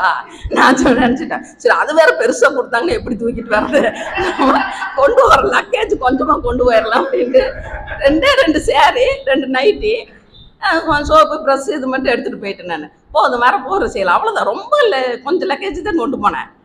அப்புறம் நான் நினச்சேன், நான் அங்கே 3 நாள் இருக்கும்போது நினச்சேன், இப்போ 3 நாள் நல்ல கம்ஃபர்டபுளாக தான் லைஃப் ஓடுது. இவ்வளோதான் நம்ம யூஸ் பண்ணுறோம். நம்ம வீட்டில் எதுக்கு அவ்வளவு துணிமணி, அவ்வளோ சேலம் துணிமணி எதுக்கு? ஏன் நம்ம இன்னும் அவ்வளவு எடுத்து வச்சுட்டு இருக்கிறோம்? போதும். இங்கேயும் நான் அந்த ஒரு ரூம்லேயே 4 பேர் இருந்தான். 4 பேர் இதே போதும். ஒரு பாத்ரூம்பு, சாப்பாடு போடுறாங்க. சாமிஜி சொன்ன மாதிரி ஒரு தெருவுக்கே, சாமிஜி தான் சொல்லுவார், ஒரு தெருவுக்கு ஒரு சமையல் அறை இருந்தால் போதும், 100 பேர்த்துக்கு ஒரு சமையல் அறை இருந்தால் போதும். சமையல் ரூமில் பெண்கள் நிறைய நேரத்தை வேஸ்ட் பண்ணுறாங்க, அது வேற ஏதாவது தொழிலில் ஈடுபடுத்தலாம் அப்படிம்பார். அதெல்லாம் உண்மைதான். சோறு போடுறாங்க, நாம் ஏதாவது ஒரு வேலை செஞ்சால் கூட சொன்ன மாதிரி 4 பேர் ஒரு ரூம்பு, ஒரு பாத்ரூம், லெட்டின்னு ஒரு பைய லக்கேஜ் துணிமணி போதும். நம்ம வாழ்க்கை இப்படி தான் நடத்தணும். ஏன் இவ்வளவு அதிகமாக நம்ம இது பண்ணுறோம் அப்படின்னு நினச்சி பார்த்தேன். நான் நல்ல அது ஈஸியாக இருந்ததுங்க, மெயின்டைன் பண்ணுறதுக்கு ஈஸியாக இருந்தது. வந்தோன்னா துணிமணி துவைக்கிறதுக்கு ஈஸியாக இருக்குது. எத்தனை துணிமணி அதுக்கு துவைக்க முடியாமல் அதுக்கு ஒரு வாஷிங் மிஷின், அதை எடுத்து காய போட்டு அதை அயன் பண்ணிட்டு எத்தனை நம்ம அவ்வளோ தேவைகளை நம்ம பெருக்கிட்டே போகிறோம் அப்படிங்கிறாங்க. சரி, இப்போ அதெல்லாம் நினச்சி பார்த்துட்டு தான் சாமி சொல்கிறாரு, பொருள் பற்றில் நம்மளுக்கு இது நிதானம் வேணும் அப்படிங்கிறாங்க. இப்போ அம்பானி கல்யாணம் பண்ணார். எத்தனை கோடி கல்யாணம் பண்ணார் தெரியுங்களா? எத்தனை கோடி கல்யாண செலவு? அது தெரியவே தெரியாது. அது நம்மளுக்கு சொன்னது அவ்வளவு, ஆனால் அங்கே நடந்தது தெரியாது. ஆனால் அதெல்லாம் யார் தலையில் வந்து உளுந்ததுங்க? யார் தலையில் வந்து உளுந்துச்சு? ரீசார்ஜ் யார் தலையில் உளுந்தது? 28 நாளைக்கு 50 ரூபா ஏற்றிட்டாங்களாம். ஒவ்வொருத்தரும் ஒரு தனி மனிதன் பண்ணுற ஆடம்பரத்துக்கு நாட்டு மக்களே கஷ்டப்படுறோம்ல. அந்த தனி மனிதன் நினச்சிருந்தா நம்ம இவ்வளோ தூரம் வந்து உட்காந்துருப்போமா? இவ்வளோ ஈஸியாக ஒரு பயிற்சி கற்றுக்கிட்டு இவ்வளோ வாழ்க்கையில் முன்னேற்றத்தை தேடி இருக்குமா? ஒரு மனிதன் இவ்வளவு ஆடம்பர செலவு பண்ணி இவ்வளவு திருமணத்தை பண்ணி யார் அந்த பதிவுகளெல்லாம் யார் ஏற்றுக்கிறதுங்க? நாம் அனுபவிச்சுட்ருக்குறோம். நாம் ஏன் அந்த பொருளோட எந்த பொருள் மெய்ப்பொருளுங்கிறது உணர்வு அவங்களுக்கு இல்லாதனால 2500 வெரைட்டிஸ் போட்டாங்களாம். 2500 வெரைட்டிஸ் ஒரு மனிதன் சாப்பிட முடியுமா? தொட்டு இந்த வடிவேல் என்னமோ படத்தில் தொட்டு விவேக் நக்கி சட்னி, தக்காளி சட்னி ஓகே, அந்த சட்னி ஓகேன்னு அது மாதிரி பண்ணினா கூட 2500 தடவை நம்ம டச் பண்ண முடியாது. அறிவு எங்கே இருக்குது? எதுக்கு அவ்வளோ ஆடம்பரம்? இதே உலக பணக்காரர்ல அவர் ஒரு அம்பானியே ஒரு பெரிய பணக்காரங்கிறான். ஆனால் அவர் ரத்தன் டாட்டாங்கிறவர் அவரை விட பெரிய பணக்காரர். அவங்க என்னங்கிறாங்க, இவர் எவ்வளோ சொத்து வச்சிருக்கிறாரோ அந்த சொத்தளவு அவர் இந்த வரையிலும் தன்னுடைய வயசாயிடுச்சு அவருக்கு. இப்போ ஒரு எளிமையான வாழ்க்கையை வாழ போயிட்டாரு. இப்போ இதெல்லாம் தொழிலையெல்லாம் இவங்கிட்டு வாரிசுட்டு ஒப்படைச்சிட்டு அவர் ஒரு கிராமத்தில் போய் இருக்கிறாரு. அவர் தன்னுடைய வாழ்நாளில் இந்த முதியோர் இல்லத்துக்கு, அனாதை இல்லத்துக்கு, குழந்தைகளுக்கு, மருத்துவத்துக்கு எல்லாத்துக்கும் நம்ம நன்கொடை கொடுத்தது இப்போ அம்பானி வச்சிருக்கிற சொத்தை விட அதிகம் அப்படின்னு கணக்கெடுத்துருக்குறாங்க. கணக்கு எடுத்துட்டு எவ்வளோ அமைதியாக அவங்க இருக்கிறாங்க. ஒன்றுமே இல்லாமல் உலகத்தில் இருக்கிற அத்தனை பேர்த்தையும் வர சொல்லி ஒரே நைட்டில் ஏர்போர்ட், இன்டர்நேஷ்னல் ஏர்போர்ட். யார் செலவு அதெல்லாம்? யார் செலவு? அவங்க வீட்டு திருமணத்துக்கு இன்டர்நேஷ்னல்லேருந்து வர ஃப்ளைட் வந்து இறங்குறதுக்கு ஒரே நாள் இன்டர்நேஷ்னல் ஏர்போர்ட்டு கவர்மெண்ட் அமைச்சு கொடுக்குது. இதெல்லாம் யாருடைய பொருளாதாரம்? நம்மளுடைய பொருளாதாரம். இதெல்லாம் எங்கே போய் முடியும்? எப்பொருள் மெய்ப்பொருள்னு தெரியாதனால வந்த விளைவு. அடுத்தது பில்கேட்ஸ். போலியோங்கிற ஒரு நோயை ஒரு மனிதன் அதுக்கு அந்த கிருமியை கண்டுபிடிச்சி அதுக்குள்ள மருந்தை கண்டுபிடிச்சி அந்த ராயல்ட்டி பணம் வேண்டான்னு அந்த சயின்டிஸ்ட் சொல்லிட்டார். வேண்டாம், இந்த பணம் எனக்கு வேண்டாம், இந்த பணம் குழந்தைகளுக்கு இந்த மருத்துவம் போய் சேர்த்து இந்த நோயே இருக்கக்கூடாது அப்படின்னு அவர் அந்த ஒரு சயின்டிஸ்ட் ஒரே ஒரு மனிதன் நினைத்தது. அதை கொண்டு வந்து இன்னைக்கு பில்கேட்ஸ் அதுக்கு உண்டான மருந்து அவர் கொடுத்துட்றாரு. மருந்து ராயல்ட்டி பணத்தை வேண்டான்ட்டாரு. ஆனால் அந்த மருந்து ரொம்ப எளிமை. ராயல்ட்டி பணம் வாங்கினது நான் ஒரு பொருளுக்கு பணம் வாங்கினா தான் அதிகமான விலை வைக்கும். அதனால குறைஞ்ச விலை தான். அதை கொண்டு வந்து ஊராக உலகம் ஃபுல்லாக கொடுக்கறதுக்கு ரோட்டரி கிளப் மூலமாக பில்கேட்ஸ் செலவு பண்ணுறாரு. ஏன்? அவங்களுக்கு கோடிக்கணக்கான பணம் வந்துருச்சு. மெய்ப்பொருளை உணர்ந்துட்டாங்க. இந்த பணம் நிரந்தரமற்றதுன்னு தெரிஞ்சு போச்சு. இது யாருக்கு போய் சேரணுங்க? மக்களுக்கு தான் போய் சேரணுன்ட்டு அவர் எடுத்த முயற்சி, ஒரு விஞ்ஞானி எடுத்த முயற்சி. இன்னைக்கு உலகத்தில் பாகிஸ்தானில் தான் 2 குழந்தைகளுக்கு மட்டும்தான் போலியோ இருக்குது. இன்னைக்கு உலகம் ஃபுல்லாக போலியோங்கிற நோய் ஒழிக்கப்பட்டது. இது வந்து ஒரு மெய்ப்பொருளா? இப்படி நான் உலகத்தையே அழைச்சி வந்து கல்யாணம் பண்ணுறேங்கிறது மெய்ப்பொருளா? எது மெய்ப்பொருளுங்கிறத நாம் தான் உணரணும். அப்புறம் அழகப்பா செட்டியார்னு இருக்கு. அழகப்பா பல்கலைக்கழகம்னு இருக்குது இல்லைங்க. இப்போ அழகப்பா பல்கலைக்கழகம்னு படிச்சுட்டு இருக்கிறாங்க. அது வந்து எப்படி உருவாச்சு அப்படின்னா, இந்த செட்டியார், நாட்டுக்கோட்டை செட்டியார் நகர்த்தார் அப்படிம்பாங்க. அவங்களாம் பெண்களை ரொம்ப தூரம் அனுப்பிச்சு படிக்க வைக்க மாட்டாங்க. அதனால அந்த பெண்களுக்கு வந்து படிப்பெல்லாம் கம்மியாக தான் இருந்திருக்குது. காலேஜ் போய் படிக்கிற அளவுக்கு அவங்களுக்கு அங்கே காலேஜ் இல்லை. இவங்க போய் கேட்டிருக்கிறாங்க. அவர் இப்படி உட்காந்துருக்கிறார் வீட்டில், வெளியில் போர்ட்டிக்கல் உட்காந்து படிச்சுட்டு இருந்துருக்கிறார் புக்கு. இப்படி போய் கேட்குறாங்க அவங்கெல்லாம், ஐயா நம்ம இப்போ பெண் குழந்தைகள்லாம் போய் தூரத்துக்கு போய் படிக்க முடியல, ஒரு காலேஜ் கட்டணும், நீங்கள் தான் அதுக்கு வந்து ஏதாவது ஹெல்ப் பண்ணணும் அப்படின்னு சொல்லும்போது அவர் அந்த செட்டியார் கேட்குறாராம்மா, எவ்வளோ இடம் வேணும், எந்த ஏரியாவில் வேணும் அப்படின்னு சொல்லும்போது, இப்படி நம்ம வீடு இந்த சுற்றியில் இருக்கிற இடம் மாதிரி இருந்தால் போதுன்னு சொன்ன உடனே அவர் தன் மனைவியை கூட்டிகிட்டு அந்த வீட்டை விட்டு வெளியே வந்துட்டாராம்மா. இந்த வீட்டை காலேஜ் ஆக்கிங்க அப்படின்ட்டாராம். இன்னைக்கு அழகப்பா பல்கலைக்கழகம் இருக்கிறது அழகப்பா செட்டியார் கொடுத்த இடம். அடுத்து அந்த செகண்டை எப்படி வர முடியுது? யோசனையே பண்ணலீங்களாமா. இந்த வீடு மாதிரி இந்த இடம் வேணும் அப்படின்னு சொன்ன உடனே அந்த நிமிஷத்துலேயே எப்படிங்க முடிவெடுக்க முடியும்? இல்லை ஏங்க? எப்பொருள் யார் வாய் கேட்பினும் மெய்ப்பொருள் உணர்ந்துட்டாங்க. போதும், நமக்கு இருக்குது இதுலேயும் இன்னொரு வீடு, அவங்களுக்கு ஏகப்பட்ட சொத்து இருக்குது. அடுத்த செகண்டை அந்த முடிவு எடுக்கிறாங்க. நம்மகிட்ட எவ்வளோ சொத்து இருக்குதுங்க, என்ன யாருக்கு கொடுப்போங்க? யாருக்கு கொடுப்போம்? எவ்வளோ சொத்து இருக்கட்டும் யாருக்கு கொடுப்போம்? பிள்ளைவாசங்களுக்கு அப்புறம் அவங்களுக்கு போதுமான சொத்து போதும். அதுக்கப்புறம் இருக்கட்டும், பேத்தி பேரனுக்கெல்லாம் ஆகும். பேத்தி மாமா வந்து கஷ்டப்படக்கூடாது, மக கஷ்டப்படக்கூடாது. பேத்தி அவளுக்கு ஒரு 20 பவுன் சேர்த்து வைக்கலாம், அவனுக்கு ஒரு இடத்த வாங்கி போடலாம் அப்படின்னு எங்கே போவோங்க மைண்டு? அப்படி தான் போகும். அது சாதாரணமாக நம்ம வந்து பொருள் பற்றில் இருக்கிறீங்க, மெய்ப்பொருள் உணர்ந்தா கூட இப்படி தான். இறைநிலையே வந்து கூப்பிட்டா கூட என்ன பண்ணுவாங்க? கடவுளே நான் கொஞ்சம் நாளைக்கு இருக்கிறேன் அப்படின்னு சொல்கிற நம்மளுடைய அறிவு அவ்வளவுதான். அப்புறம் நான் கண்ணதாசன்னா நான் ஒரு நாளைக்கு கண்ணதாசனும் மகரிஷின்னு பேசணும்னு ஆசைப்பட்றேன். நான் கண்ணதாசன் தான் வந்து எப்படிங்க அவர் தான் சொல்லுவார், நான் இந்திய ஜனாதிபதி போல் சம்பளம் வாங்குறேன், இந்தியாவை போல கடன் வாங்கிக்கிறேன் அப்படிம்பார். இந்திய ஜனாதிபதி யாருக்கு சம்பளம் அதிகம்? ஜனாதிபதிக்கு தான் சம்பளம் அதிகம்.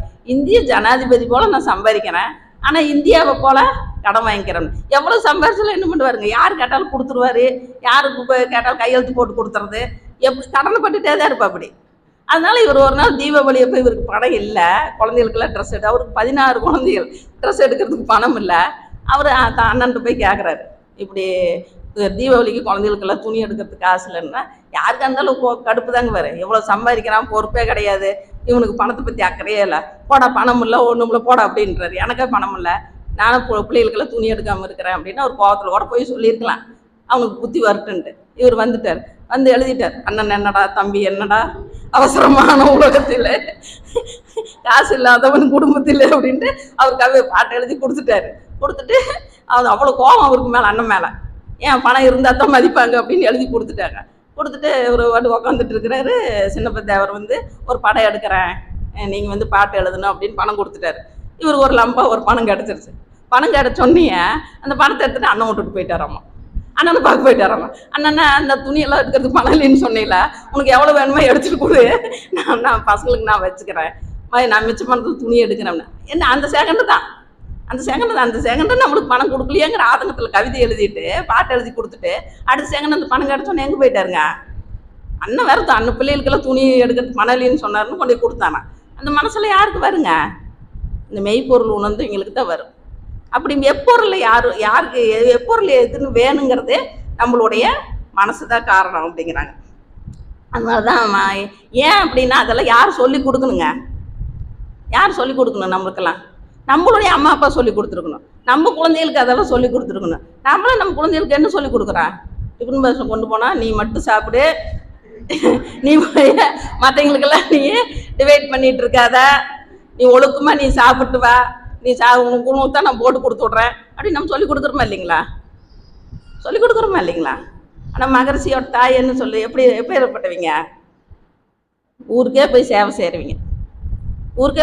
செய்கிறீங்க. சாமி தான் கேட்பாரம்மா, ஏம்மா இப்படி போய் கஷ்டப்பட்டுட்டு கிடக்குறீங்க, இப்படி இந்த உடம்பு வச்சுக்கிட்டு அப்படின்னு சொன்னால் அவர் அந்த அம்மா என்ன சொல்லுவாங்களாம்மா, ஏப்பா செத்து போனால் எமன் என்னை எடை போட்டால் தூக்கிட்டு போகிறான், எப்படி இருந்தாலும் எமன் கொண்டு போகிற உடம்பு தான் நான் 4 பேர்த்துக்கு பயன்படுட்டு அப்படின்னு சொல்லும்போது அங்கே அதிலிருந்து வர சந்ததிகள் எப்படி இருக்கு?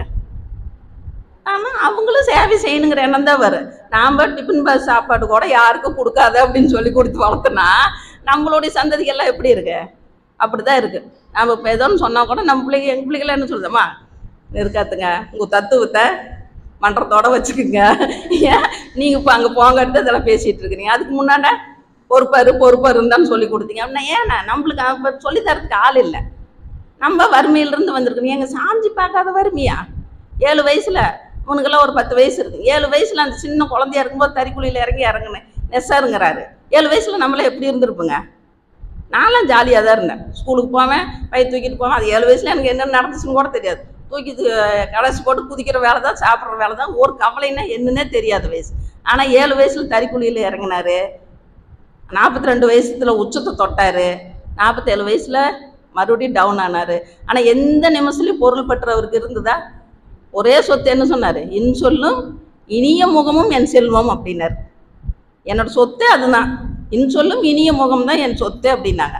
ஆனால் நம்மளாம் என்ன பண்ணுறோங்க, யாரும் ரொம்ப சிரித்து பேசுனா பணம் கேட்க வந்துடுவாங்களா சொந்தக்காரெல்லாம் அப்படின்னு நம்ம என்ன பண்ணுறோங்க, சொந்தக்காரர் பார்த்தோன்னே பார்க்காத மாதிரி போயிடுவோம். அவங்க பணம் கேட்குறாங்க, அவங்க வீட்டில் ஏதாவது பிரச்சனைன்னு தெரிஞ்சிச்சுனாவே அவங்கள அவாய்ட் பண்ண பார்ப்போம். நம்ம இன்சொல்லி இனிய முகத்தோட வாங்க என்ன பிரச்சனை அப்படின்னா கேட்குறேங்க, உடனே அவாய்ட் பண்ண பார்க்குறோம். இதெல்லாம் நம்மளுடைய குறைபாடு அப்படிங்கிறாங்க. சரி, அடுத்தது பொருள் நம்மை விட்டு போனால் இன்பமா துன்பமாங்க? இப்போ என்கிட்ட ஒரு பொருள் இருக்குது, அது என்னை விட்டு போச்சுன்னா இன்பமா துன்பமா? துன்பம். இப்போ என்கிட்ட இருக்கிற ஒரு பொருள் என்னை விட்டு போயிடுச்சுன்னா எனக்கு துன்பமாக இருக்குது. ஆனால் பொருளை விட்டுட்டு நான் பிரிஞ்சிட்டுனா பொருள் எனக்கு தேவையில்லை. இப்போ எனக்கு எங்கள் பொண்ணு எனக்கு 10,000 ரூபாய் எனக்கு பணம் தரங்குறா, ட்ரெஸ் எடுத்துக்குமா, என்ன பண்டிகை வரப்போ தீபாவளி வருது, அம்மா நல்ல புடவையே எடுத்துக்கோங்க, ஒரு 4 புடவை எடுத்துக்கோங்க அப்படின்னு ஒரு 10,000 ரூபாய் பணம் தரா. நான் அதை வாங்கிக்கிறேன். வாங்கிட்டு நான் எங்கேயாச்சும் மிஸ் பண்ணிட்டுனா எனக்கு எவ்வளோ கஷ்டமாக இருக்குங்க. 10,000 போச்சு அவள் கொடுத்தா அப்படின்னு. அவள் கொடுக்கும்போதே நான் வேண்டாம், எனக்கு என்ன பண்ணுறேன், எனக்கு புடவை அதிகமாக இருக்குது, எனக்கு புடவை வேண்டாம் அப்படின்னு அந்த பொருளை வேண்டான்னு சொன்னால் எனக்கு இன்பமாக துன்பங்க? இன்பம் தான். பொருளை விட்டு நான் வந்துட்டேன், எனக்கு அது ஒன்றும் பெரிய பிரச்சனை இல்லை. நாளைக்கு அவள் 10,000 ரூபா கொடுத்துருக்குறா, தீபாவளிக்கு வந்தாங்கன்னா நான் ஒரு 15,000 அவங்களுக்கு திருப்பி தரவேன்னு. இந்த பிஸ்னஸே இல்லை. வாங்காமல் இருந்துட்டுனா எனக்கு அந்த பிஸ்னஸே இல்லை. அதனால் சாஞ்சி சொல்கிறாரு, பொருளில் எந்த பொருள் வேணுங்கிறத முடிவு பண்ணிக்கிங்க அப்படிங்கிறாங்க. அடுத்தது எப்பொருளை எச்செயலை. செயல் எப்படி இருக்கணுங்க? நாம் பொருள் ஒரு செயல் செஞ்சால் எப்படி இருக்கணும் அப்படிங்கிறதுக்கு சாஞ்சி ஒரு வரைமுறை சொல்கிறாரு. நான் 2 ஒழுக்க பண்பாட்டில் கொண்டு வர்றாரு. பெருமைக்கும் ஏனைய சிறுமைக்கும் அவரவர்தம் கருமமே கட்டளைக்கல் அப்படி. நாம் ஒரு பெருமையாக இருக்கணும் அப்படின்னாலும் நம்ம ஒரு சிறுமியாக நம்மளை நினைக்கிறாங்க அப்படின்னாலும் அதுக்கு என்ன அர்த்தங்க? நாம் செய்கிற செயல் தான் அடுத்தவங்களை நம்மளை ஜட்ஜ் பண்ண சொல்லுது. இப்போ நான் ஏதாவது தப்பாக பேசிகிட்டு இருந்தேன்னா நீங்களாம் என்ன சொல்லுவீங்க? இந்த மாதிரி மன்றத்தில் இருந்துட்டு இப்படியெல்லாம் பேசிகிட்டு இருக்குது அப்படின்னு எந்திரிச்சு போயிடுவீங்க. போவீங்களா போக மாட்டீங்களா? இது நாம் மகரிஷி கருத்துக்களை பேசும்போது இவங்க நல்லா பேசுகிறாங்க அப்படின்னு. இது ஏன்? என்னுடைய கர்மமே, என்னுடைய செயல் தான் என்னைய பெருமைப்படுத்துது, என்னை சிறுமைப்படுத்துது அப்படின்னு திருவள்ளுவர் 2000 வருஷத்துக்கு முன்னாடி எழுதியிருக்கிறாரு. சாமி அதில் தான் சொல்கிறாரு, செயலிலே விளைவாக தெய்வ ஒழுங்கமைப்பு இருக்க பயன் என்ன தவறெழுத்து பின் பரமனை வேண்டுவதால். நீ ஒரு செயலை செஞ்சிட்டீன்னா அதுக்கு விளைவாக என்ன வருதுங்க? நம்மளுக்கு நல்லது செஞ்சால் நல்லது வருது, கெட்டது செஞ்சால் கெட்டது வருது. அதுதான் தெய்வம். அது கொடுக்குற தண்டனை கரெக்டாக தான் இருக்கு அப்படிங்கிறத தெரிஞ்சுக்கிட்டாவே நம்மளுடைய செயல் எப்படிங்க இருக்கு? நல்லா இருக்கு. புத்தர் என்ன சொன்னாருங்க? புத்தர் எந்த செயல் செஞ்சாலும் அதுக்கு உண்டான விளைவு மன்னிப்பு கிடையாது, அனுபவிச்சு தான் ஆகணும் அப்படின்னாங்க. புத்தரை நம்மளுக்கு பிடிக்கல, நாடு கடத்திட்டோம். நீ என்ன செயலை செஞ்ச இது பண்ண? மற்றவங்க வந்தவங்க சொன்னாங்க, நீ எந்த தப்பு செஞ்சாலும் கடவுள்கிட்ட மன்னிப்பு கேட்டுக்க, உன்னை கடவுள் மன்னிப்பாரு. அதுக்கு உண்டான பூஜை புனஸ்காரத்தை செஞ்சுக்க, பிரார்த்தனை செஞ்சுக்க, யாத்திரை போய்க்க, மொட்டை அடிச்சுக்க, நீ இப்படி காணிக்கை செலுத்திக்க அப்படின்னு சொல்லும் போது நான் என்ன பண்ணுங்க, அந்த கடவுளை பிடிச்சிக்கிட்டோம். அந்த கடவுள் நமக்கு பிடிக்குது. என்ன தப்பு செஞ்சாலும் போய் என் மன்னிப்பு கேட்டுட்டா சரி, நாம் தப்பு செஞ்சுட்டு உண்டியில் காசு போட்டா சரி அப்படிங்கும்போது அந்த கடவுளை நம்ம ஏற்றுக்கிட்டோமா இல்லையா? ஏற்றுக்கிட்டோம். புத்தர் சொன்ன கடவுளை நம்மளால ஏற்றுக்க முடியல. இப்போ சாமி சொன்ன கடவுளையும் நம்ம ஏற்றுக்க முடியல. செயலில் விளைவாக தெய்வம் வரும் அப்படின்னு சொன்னால் அதை நம்மளால ஏற்றுக்கவே முடியல. நான்லாம் அப்படி செய்யவே இல்லைங்க. ஆனால் என் மருமக என்கிட்ட கரெக்டாக இருக்க மாட்டேங்கிறான். மருமக சொல்லுவா, நான் நம்மளை நல்லா தான் கவனிக்கணும்னு நினைக்கிறேன், ஆனால் அந்த அம்மா சரியில்லை சொல்கிறாங்களா இல்லைங்களா? ஏன்? நம்ம செயல் சரியில்லை, ஆனால் அதை நம்மளால் ஏற்றுக்க முடியல. அதை சாமி கொண்டு வந்து வைக்கிறார் இரண்டொழுக்க பண்பாடை. நான் எனது வாழ்நாளில் துன்பம் தரமாட்டேன். ஃபஸ்ட்டு நீ துன்பம் தராமல் இரு, அடுத்தது துன்பப்படுவது உன்னோட செயலை ஒழுங்குபடுத்து அப்படிங்கிறாங்க. அந்த செயல் நமக்கு முக்கியம். அந்த செயல் எச்செயலை செய்யணும்னு புரிஞ்சுக்கிட்டுவீங்க. நன்மையை பிறர் கழித்து நஷ்டத்தை தானேற்று இன்புற்று வாழ்வார்கள் ஈசன் நிலை உணர்ந்தவர்கள். தெய்வத்தை உணர்ந்தவர்கள் எப்படி இருப்பாங்க? நஷ்டத்தை தான் ஏற்றுக்குவாங்க, நன்மையை பிறருக்கு கொடுப்பாங்க. அதான் கண்ணதாசன் சொல்கிறாரு, பிறருக்கு நன்மை செய்து துன்பம் வாங்கும் உள்ளம் கேட்டேன் அப்படிங்கிறார் கண்ணன்ட்ட. நாம் அப்படியே கேட்குறோங்க. அடுத்தவங்க கஷ்டப்பட்டாலும் பரவாயில்ல, நம்ம எப்படி இருக்கணுங்க? நாம் சோகமாக இருக்கணும். அடுத்தவன் என்ன கஷ்டப்பட்டால் நமக்கு என்ன தெரியுதா? அதனால் நாம் சோகமாக இருக்கணும்னு நினைக்கிறேன். அப்படி நினச்சிருந்தா சாமிஜி 52 வயசில் எனது வீடு ஏகவெளி என்று துறவு கொண்டேன் அப்படிங்கிறார். டோட்டலாக என்னட்டாரு, 52 வயசில் நான் துறவுக்கு வந்துட்டேன். அதுக்கப்புறம் நான் முழுக்க சமுதாயத்தை தொண்டு செயல் என்ன பண்ணாருங்க? ஒழுங்குபடுத்திட்டாரு. எவ்வளோ வயசு நின்று? 96 வயசு நின்று. அவருக்கு மறுபடியும் அந்த பொருள் பற்றோ மக்கள் பற்றோ மனைவி பற்றோ எதுவுமே வரல. நாம் அப்படி நினைக்கிறோம். இன்னையிலிருந்து நாம் நான்வெஜ்ஜு சாப்பிடக்கூடாது, சாமிஜி இவ்வளோ தூரம் சொல்லியிருக்கிறாரு, என்மையே விட்டுறலாம். இனிமேல் கிளாஸ் வந்தால் கரெக்டாக வந்துட்டோம், இந்த பேத்தி வந்துட்டான் பேரன் வந்துட்டான்னெல்லாம் நம்ம சொல்லக்கூடாது. இனிமேல் ஒழுக்கமாக நாளைக்கு வருவார் சீதாராமன் ஐயா, நம்மளுக்கு மண்டை கொட்டுன்னு வைப்பார். மாதம் அவரும் நம்மளுக்கு கொட்டுன்னு கொட்டுறாரு. ஆனால் மறுபடியும் அந்த 29 நாள் நம்மளுக்கு போயிடுது புத்தி. இதெல்லாம் என்னங்க? நம்மளுடைய அறியாமை அப்படிங்கிறாங்க. அவர் செயலை என்ன சொன்னாருங்க? தன்னெல்லாம் கருதாது. போர் எதில் ஆரம்பிச்சாருங்க? தனி மனித அமைதியில் ஆரம்பித்து குடும்ப அமைதியில் உலக அமைதின்னு போயிட்டு உலகத்துக்கு போய் 17 முறை அமெரிக்கா பயணம் செஞ்சு என்ன கேட்டாருங்க? என்னோட மனவளக்கலை கொண்டு வந்து உலகம் முடிச்சுட்டு பரப்புன்னா கேட்டார். போர் வேண்டாமையா, தளவாடங்கள்லாம் தயாரிக்காதீங்க அப்படின்னு. எல்லாரும் அப்படி எங்கே போனேன்னாலும் சரி, நம்மளுக்கு நஷ்டம் வருதுன்னு சொன்ன என்ன பண்ணாங்க? சாமிஜி போட்டு தள்ளுறதுக்கு முடிவு பண்ணிட்டாங்க. நீ போர் வேண்டாம், தளவாடங்கள்லாம் தயாரிக்க வேண்டாம், பேரிங்கெல்லாம் தயாரிக்க வேண்டாங்க, நாளை முடிச்சு கட்டுங்க அப்படின்ட்டாங்க. அதில் இருந்த ஒரு அன்பர், ஐயா உங்களை அப்படி முடிச்சு கட்டுறதுக்கு முடிவு பண்ணிட்டாங்க, நீங்கள் தயவு செய்து நீங்கள் போங்கன்னு சாமிஜிக்கு மாறு வேஷம் போட்டு அனுப்பிச்சுட்டாங்க. அப்போ என்ன சொல்லிட்டு வந்தார் சாமிஜி? ஒரு வேதாத்திரி நீங்கள் கொண்டால் கூட லட்சக்கணக்கான வேதாத்திரிகள் இந்த கருத்தை பரப்புவார்கள் அப்படின்னு சொன்னார் சாமிஜி. இன்னைக்கு ஐநா சபைக்கு நம்மளுடைய வேதாத்திரியம் போயிருக்குதா இல்லைங்களா? போயிருக்குது. அந்த அவருடைய செயல் இன்னைக்கு ஐநா சபை போயிருக்குது இல்லைங்க. அவர் 17 முறை தன்னுடைய வயசான காலத்தில் கூட போய் ஒரு கேட்டு பார்த்தத இன்னைக்கு ஐநா சபை போய் ஈஸியாக போய் உக்காந்துருச்சு. இன்னைக்கு ஏன் அவர் நினச்ச உலக அமைதி வராதுங்க? கண்டிப்பாக ஒரு மகான் நினச்சிருக்கிற ஒரு செயல் கண்டிப்பாக நமக்கு அந்த பலன் கொடுக்கும். கூடுவாஞ்சேரியிலேருந்து ஊட்டிக்கு 3 பேர்த்துக்கு தேய்ச்சி கொடுக்கறதுக்கு போவாருங்களாமா. எவ்வளோ பெரிய செயலுங்க. நம்மளையெல்லாம் கூப்பிட்டு அப்படி 2 பேர் காலையில் கிளாஸுக்கு வராங்க, 10:30 மணிக்கு வர முடியுமா அப்படின்னு முத்துமாரி கேட்டால் அடுத்த செகண்ட் என்ன பதிலுங்க, காலையில எல்லாம் என்னை கூப்பிட்றாது முத்துமாரி, எனக்கு கூட்டு வேலைறது சொல்கிறோமா சொல்லிங்களா? சொல்கிறான். எப்போ நம்மளுக்கு அவாய்ட் பண்ண முடியும்னு நினைக்கிறோமோ அந்த அளவுக்கு நம்ம அவாய்ட் பண்ணுறோம். ஆனால் மகரிஷி என்ன பண்ணாருங்க, கூடுவாஞ்சேரி எங்கே இருக்குது, ஊட்டி எங்கே இருக்குது, ஒரு 3 பேர் வந்துட்டு போன டிரான்ஸ்போர்ட் செலவு என்னாங்க, நாம் ஒருத்தர் போனால் அவங்களுக்கு எவ்வளோ செலவு மிச்சாங்கன்னு அந்த மகானுடைய எண்ணம், அவருடைய செயல் எப்படி இருந்ததுங்க, அந்த உயிரை உயிர்ப்பதற்கு ஓடோடி போய் சர்வீஸ் பண்ணார். அந்த எண்ணங்கள்லாம் நமக்கு வரணுங்கிறது தான் மகரிஷியோட எண்ணம். சரி,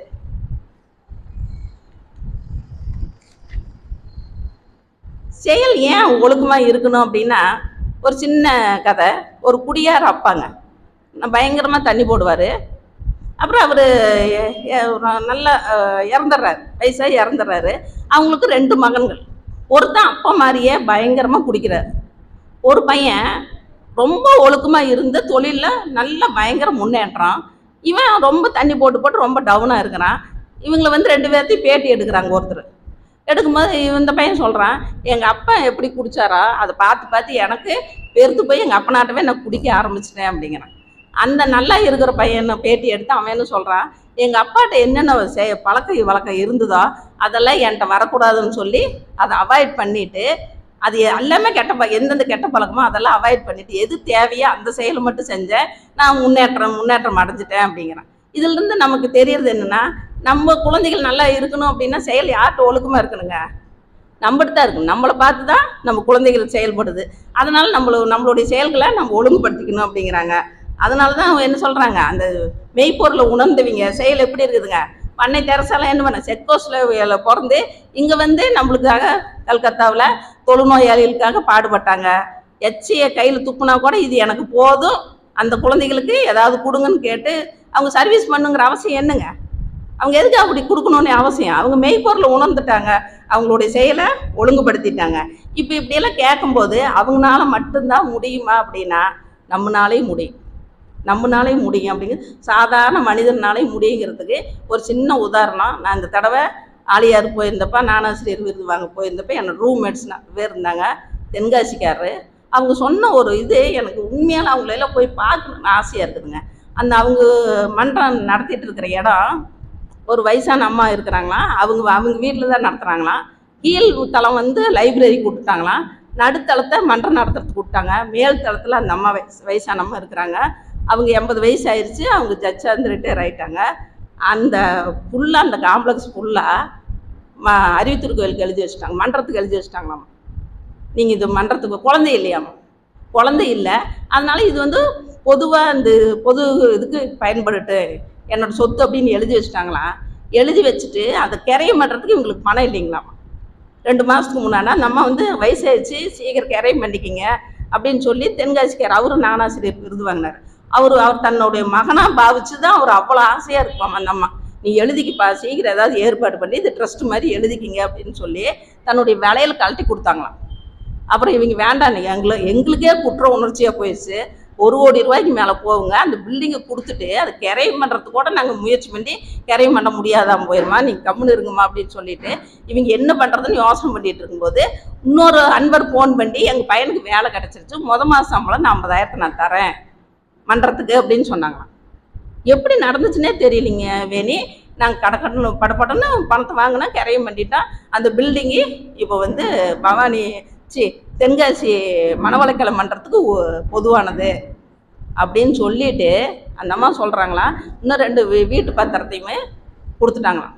கொடுத்து இது சீக்கிரம் விற்று இந்த பணத்தை நீங்கள் பேங்கில் போட்டுட்டு இந்த லைப்ரரி நீங்கள் மெயின்டைன் பண்ணணுங்க. இப்போ மன்றம்னா ஒரு ஆசிரியர் வேணும், அதுக்கெல்லாம் செலவாகுங்களா, வாழ்நாள் முழுவதும் என் பணத்துலையே இது நீங்கள் உபயோகப்படுத்திக்கிங்க, சீக்கிரம் விற்று இந்த பணத்தை பேங்கில் போட்டுக்குங்க. இன்னும் எதிர்காலத்தில் பண்ணுற செலவு கூட நம்ம பல கோடி ரூபாய்க்கு போகலாம். 2 வீடும் அந்த வீட்டை கையெழுத்து போட்டு கொடுத்துருக்குங்களாமா. நீங்கள் சீக்கிரம் விற்று நான் இருக்கும்போதே நீங்கள் பேங்கில் போட்டுக்குங்க, ஒரு பிரச்சனையும் இருக்காது, நான் செத்த வேட்டி நீங்கள் விற்கிறப்ப கொஞ்சம் ரூல்ஸ் எல்லாம் மாறும் அப்படின்னு அவங்க படிச்சிருக்கிறதுனால அவசரப்படுத்துகிறாங்களாம். நீங்கள் வாழ்த்துங்க வேணி டெய்லி தவத்தில் அப்படின்னாங்க. கேட்குறப்ப எப்படி இருக்குதுங்க, இப்படி நம்மளோட சக மனிதர்கள் வாழ்ந்து கொண்டு இருக்கிறாங்க, இப்படி செயல் செஞ்சுட்டு இருக்கிறாங்க போது நம்மளுக்கெல்லாம் பெருமையாக இருக்குது. அதனால தான் சொல்கிறாங்க, ஈச நிலையை உணர்ந்தவங்களே பிரபஞ்சம் தத்தெடுத்து கொள்ளும் அப்படிங்கிறாங்க. ஜெயகாந்தன் தான் சொல்லுவார். இவங்களெல்லாம் என்ன பண்ணுங்க, பிரபஞ்சம் தானாக எடுத்துக்கும், அவங்களாம் செய்யட்டும் அப்படின்னு தானாக எடுத்துக்க. இப்போ திருக்குறள்லாம் எழுதி எத்தனை வருஷம் ஆச்சுங்கிறாங்க? 2000 வருஷத்துக்கு மேலே ஆச்சுங்கிறாங்க. அந்த காலத்துல எல்லாம் பெரிய கல்வெட்டும் கிடையாது, கம்ப்யூட்டர் கிடையாது, ஒன்றும் கிடையாது, பேப்பர் கிடையாது, ஒன்றும் கிடையாது. எப்படி இவ்வளோ வருஷம் நமக்கு வந்து சேர்ந்துச்சு? எப்படி வந்து சேர்ந்துச்சு? பிரபஞ்சம் அதையெல்லாம் பாதுகாக்கும் அப்படிங்கிறாங்க. வெறும் ஓலைச்சுவடையில் எத்தனை வருஷத்துக்கு அந்த ஓலைச்சுவடை இருக்கு? இவ்வளோ வருஷம் தப்பிச்சு நம்ம கைக்கு மனிதனுக்கு என்னென்ன தேவையோ அது என்ன பண்ணுங்க, பிரபஞ்சம் வேணுங்கிறப்ப கொடுத்துட்டே இருக்கும், அதை அழிக்காது அப்படிங்கிறாங்க. அதுக்கெல்லாம் ஒரே ஒரு எடுத்துக்காட்டு திருக்குறள் அப்படிங்கிறாங்க. அதனால இவங்களெல்லாம் என்ன பண்ணுங்க, பிரபஞ்சம் தத்து எடுத்துக்கும் அப்படிங்கிறாங்க. உதயடி ஃபோன் பண்ணிடுறாங்க சம்புக்கு. அதே மாதிரி அடுத்தது எக்குணத்தை, எச்செயலை எக்குணத்தை நம்ம இது பண்ணிக்கணுங்க. மனத்துக்கண் மாசிலனாதல் அனைத்தரம் ஆகல நேர அப்படிங்கிறாங்க. நீ மனசளவுல நீ வந்து சுத்தமா இருக்கணும், அப்பதான் உன்னோட குணம் நல்லா இருக்கும் அப்படிங்கிறாங்க. அதான் சொல்லுவாங்க, நம்மளுடைய மனிதனோட இயல்பான குணம் என்னங்க? நம்ம மனுஷனுக்கு இயல்பான குணம் என்னங்க? நானே பேசிட்டு இருந்தா போர் அடிக்காதுக்கு உங்களை கேட்குறேன். மனிதனோட இயல்பான குணம் என்னங்க? அடிப்படையில் நம்மளுடைய இயல்பான குணமே அன்பும் கருணையும் தாங்க. இதெல்லாம் இடையில வந்தது. இடையில வந்த குணம் தான் என்னங்க? பேராசை, சினம், கடும்பட்டு, அது மட்டும் டக்கு டக்குன்னு சொல்லிடுவோம். ஐயா தான் சொல்லுவார், இப்போ பாசிட்டிவான எண்ணத்தை சொல்லவே மாட்டீங்க, நெகட்டிவ் எண்ணத்தை கேட்டால் வரிசை 6 எண்ணத்தையும் சொல்லிடுவீங்க அப்படிம்பாரு. அது மாதிரி நம்ம என்னங்க, இதெல்லாம் இடையில வந்த குணம். இயல்பாகவே மனிதனுடைய குணம் என்னங்க? அன்பும் கருணையும் தான். இப்போ எங்கேயோ வயநாட்டில் வந்துச்சு, அது பார்த்த உடனே யாராச்சும் மனசு அப்படி ரொம்ப சந்தோஷப்பட்டிருக்குமா? ஏன்? நம்ம அடி மனசில் அந்த அன்பும் கருணையும் இருக்குது. ஐயோ அப்பா இத்தனை மக்கள் இதாயிட்டாங்களே அப்படிங்கிற அன்பும் கருணையும் இருக்குது. அந்த மனசு எப்படி இருக்குதுங்க? அந்த மனசை நல்லா வச்சுக்கணும். மனசு நல்லா இருந்தால் மட்டும்தான் நம்மளுடைய செயல் எப்படி இருக்குங்க? நல்லா இருக்கு. நம்மளுடைய குணம் நல்லா இருந்தால் மட்டும்தான் நம்மளுடைய செயல் நல்லா இருக்கு. அதனால தான் சாமி செயலை ஒழுங்குபடுத்திக்கிங்க, குணத்தை நல்லா வச்சுக்குங்க அப்படிங்கிறாங்க. 25 சாமி அந்த முடிவை எடுத்துட்டு ஏக வெளியே வீடென்று நினைத்து துறவு பூண்டேன்னு சொன்னதுக்கு அப்புறம் ஒரு அன்பர் 25,000 பணம் கொண்டு வந்து தராரு. இந்தாங்க சாமி, எனக்கு எதுக்குப்பா பணம்?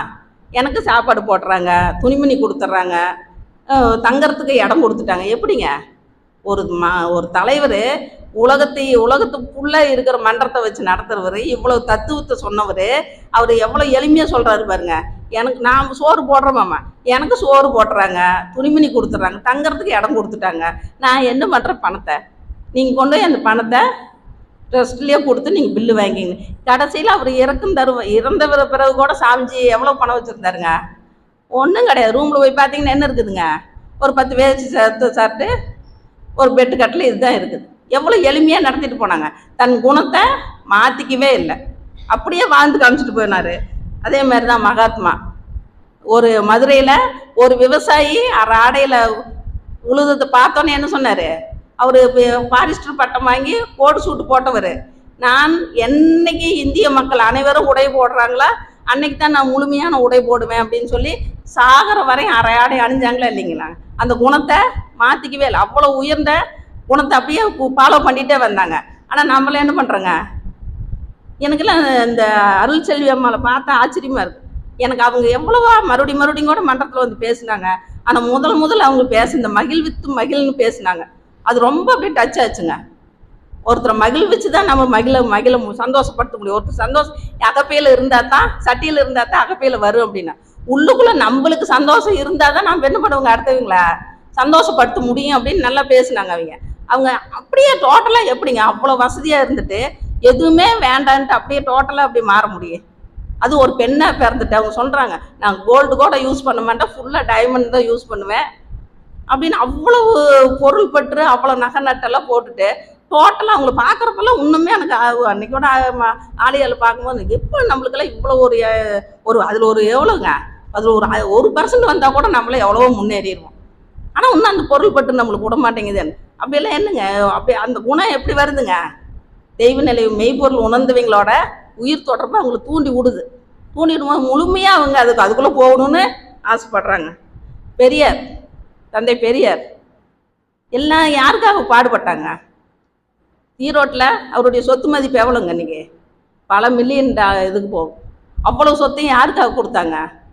சமுதாயத்துக்கு எழுதி வச்சுட்டு எதுக்காக பாடுபட்டாங்க? நம்மளுடைய அறியாமையை போக்கணுங்கிறதுக்காக. ஆனால் அவர் ஒரு மீட்டிங்கில் பேச வரும்போது நம்ம சொல்லுவோம், அவர் ராமாயணத்தை பற்றி பேசுவார், மகாபாரதத்தை பற்றி பேசுவார், அதில் இருக்கிற குறைகளை பேசுவார், இப்படி கடவுள் மூட நம்பிக்கை அதெல்லாம் பேசுவார். ஏன் மக்கள் அறியாமையில் இருந்தாங்க, என்ன சொன்னாலும் புரிய மாட்டேங்குதுன்னு சொல்லி 32 புத்தகத்தை தூக்கிட்டு வருவாருங்களாம்மா. தூக்கிட்டு வந்து யாராவது தப்புன்னு சொன்னாங்களா, பாருங்க இந்த புத்தகத்தில் நீங்கள் தான் எழுதியிருக்கிறீங்க, நீங்கள் தான் பண்ணியிருக்கிறீங்க, இதெல்லாம் புரிஞ்சுக்குங்க அப்படின்னு சொல்லி தன்னுடைய சொத்தை எழுதி வச்சு போட்டு 96 வயசுலேருந்து என்ன பண்ணாருங்க, தன்னுடைய கிட்னி கெட்டு போய் யூரின் பக்கெட்டோட மேடை ஏறி ஏறி செருப்படியும் சீவக்கட்டை அடியும் எல்லாமே தூக்கி எரிஞ்சுமில்ல நம்ம அவர் மேலே எரிஞ்சு அதெல்லாம் வாங்கிட்டு யாருக்காக தன்னுடைய கருத்துக்களை வெளிப்படையாக சொன்னாங்க. அந்த குணத்தை மாற்றிக்காம நம்ம மக்கள் அறிவில் முதிர்ச்சி பெருட்டுன்னு அவங்க அவ்வளோ பாடுபட்டாங்க. அதனால தான் சொல்கிறாங்க, அறிவில்லாத அன்பு பெரிதா, அன்பில்லாத அறிவு பெரிதான்னு விவேகானந்தர்கிட்ட கேட்கும்போது அறிவில்லாத அன்பு தான் பெருசு அப்படிங்கிறாங்க. விவேகானந்தர் சொன்னாருங்களாம். இப்போ ஒரு மரத்துக்கு அறிவு இருக்குதுங்களா? அறிவு நம்மளோட அறிவு அதிகமாக குறைவான அறிவுங்களா? நம்மளோட மரத்துக்கு அறிவு அதிகமாக குறைவுங்களா? குறைவு தான். நம்மளுக்கு 6 அறிவு, மரத்துக்கு ஓரறிவு. அதுக்கு அதிகமாக குறைவா? குறைவு தான். ஆனால் அது குறைவாக இருந்தாலும் அது என்ன செய்யுதுங்க? கொடுக்குது. தன்னுடைய வாழ்நாளையில் பூமியிலிருந்து எவ்வளவு தண்ணி எடுத்துச்சோ அதுக்கு மாதிரி பல மடங்கு தண்ணியை கொடுத்துட்டு போகுது. எவ்வளவு காற்றை சுவாசிச்சதோ அதுக்கு மேலே பல மடங்கு காற்றை விட்டுட்டு கொடுத்துட்டு போகுது. தன்னுடைய இலை தலை எல்லாத்தையும் அந்த மரத்துலேருந்து மண்ணிலிருந்து எவ்வளோ சத்தை எடுத்ததோ அதையெல்லாம் உரமாக மண்ணுக்கு கொடுத்துட்டு போகுது.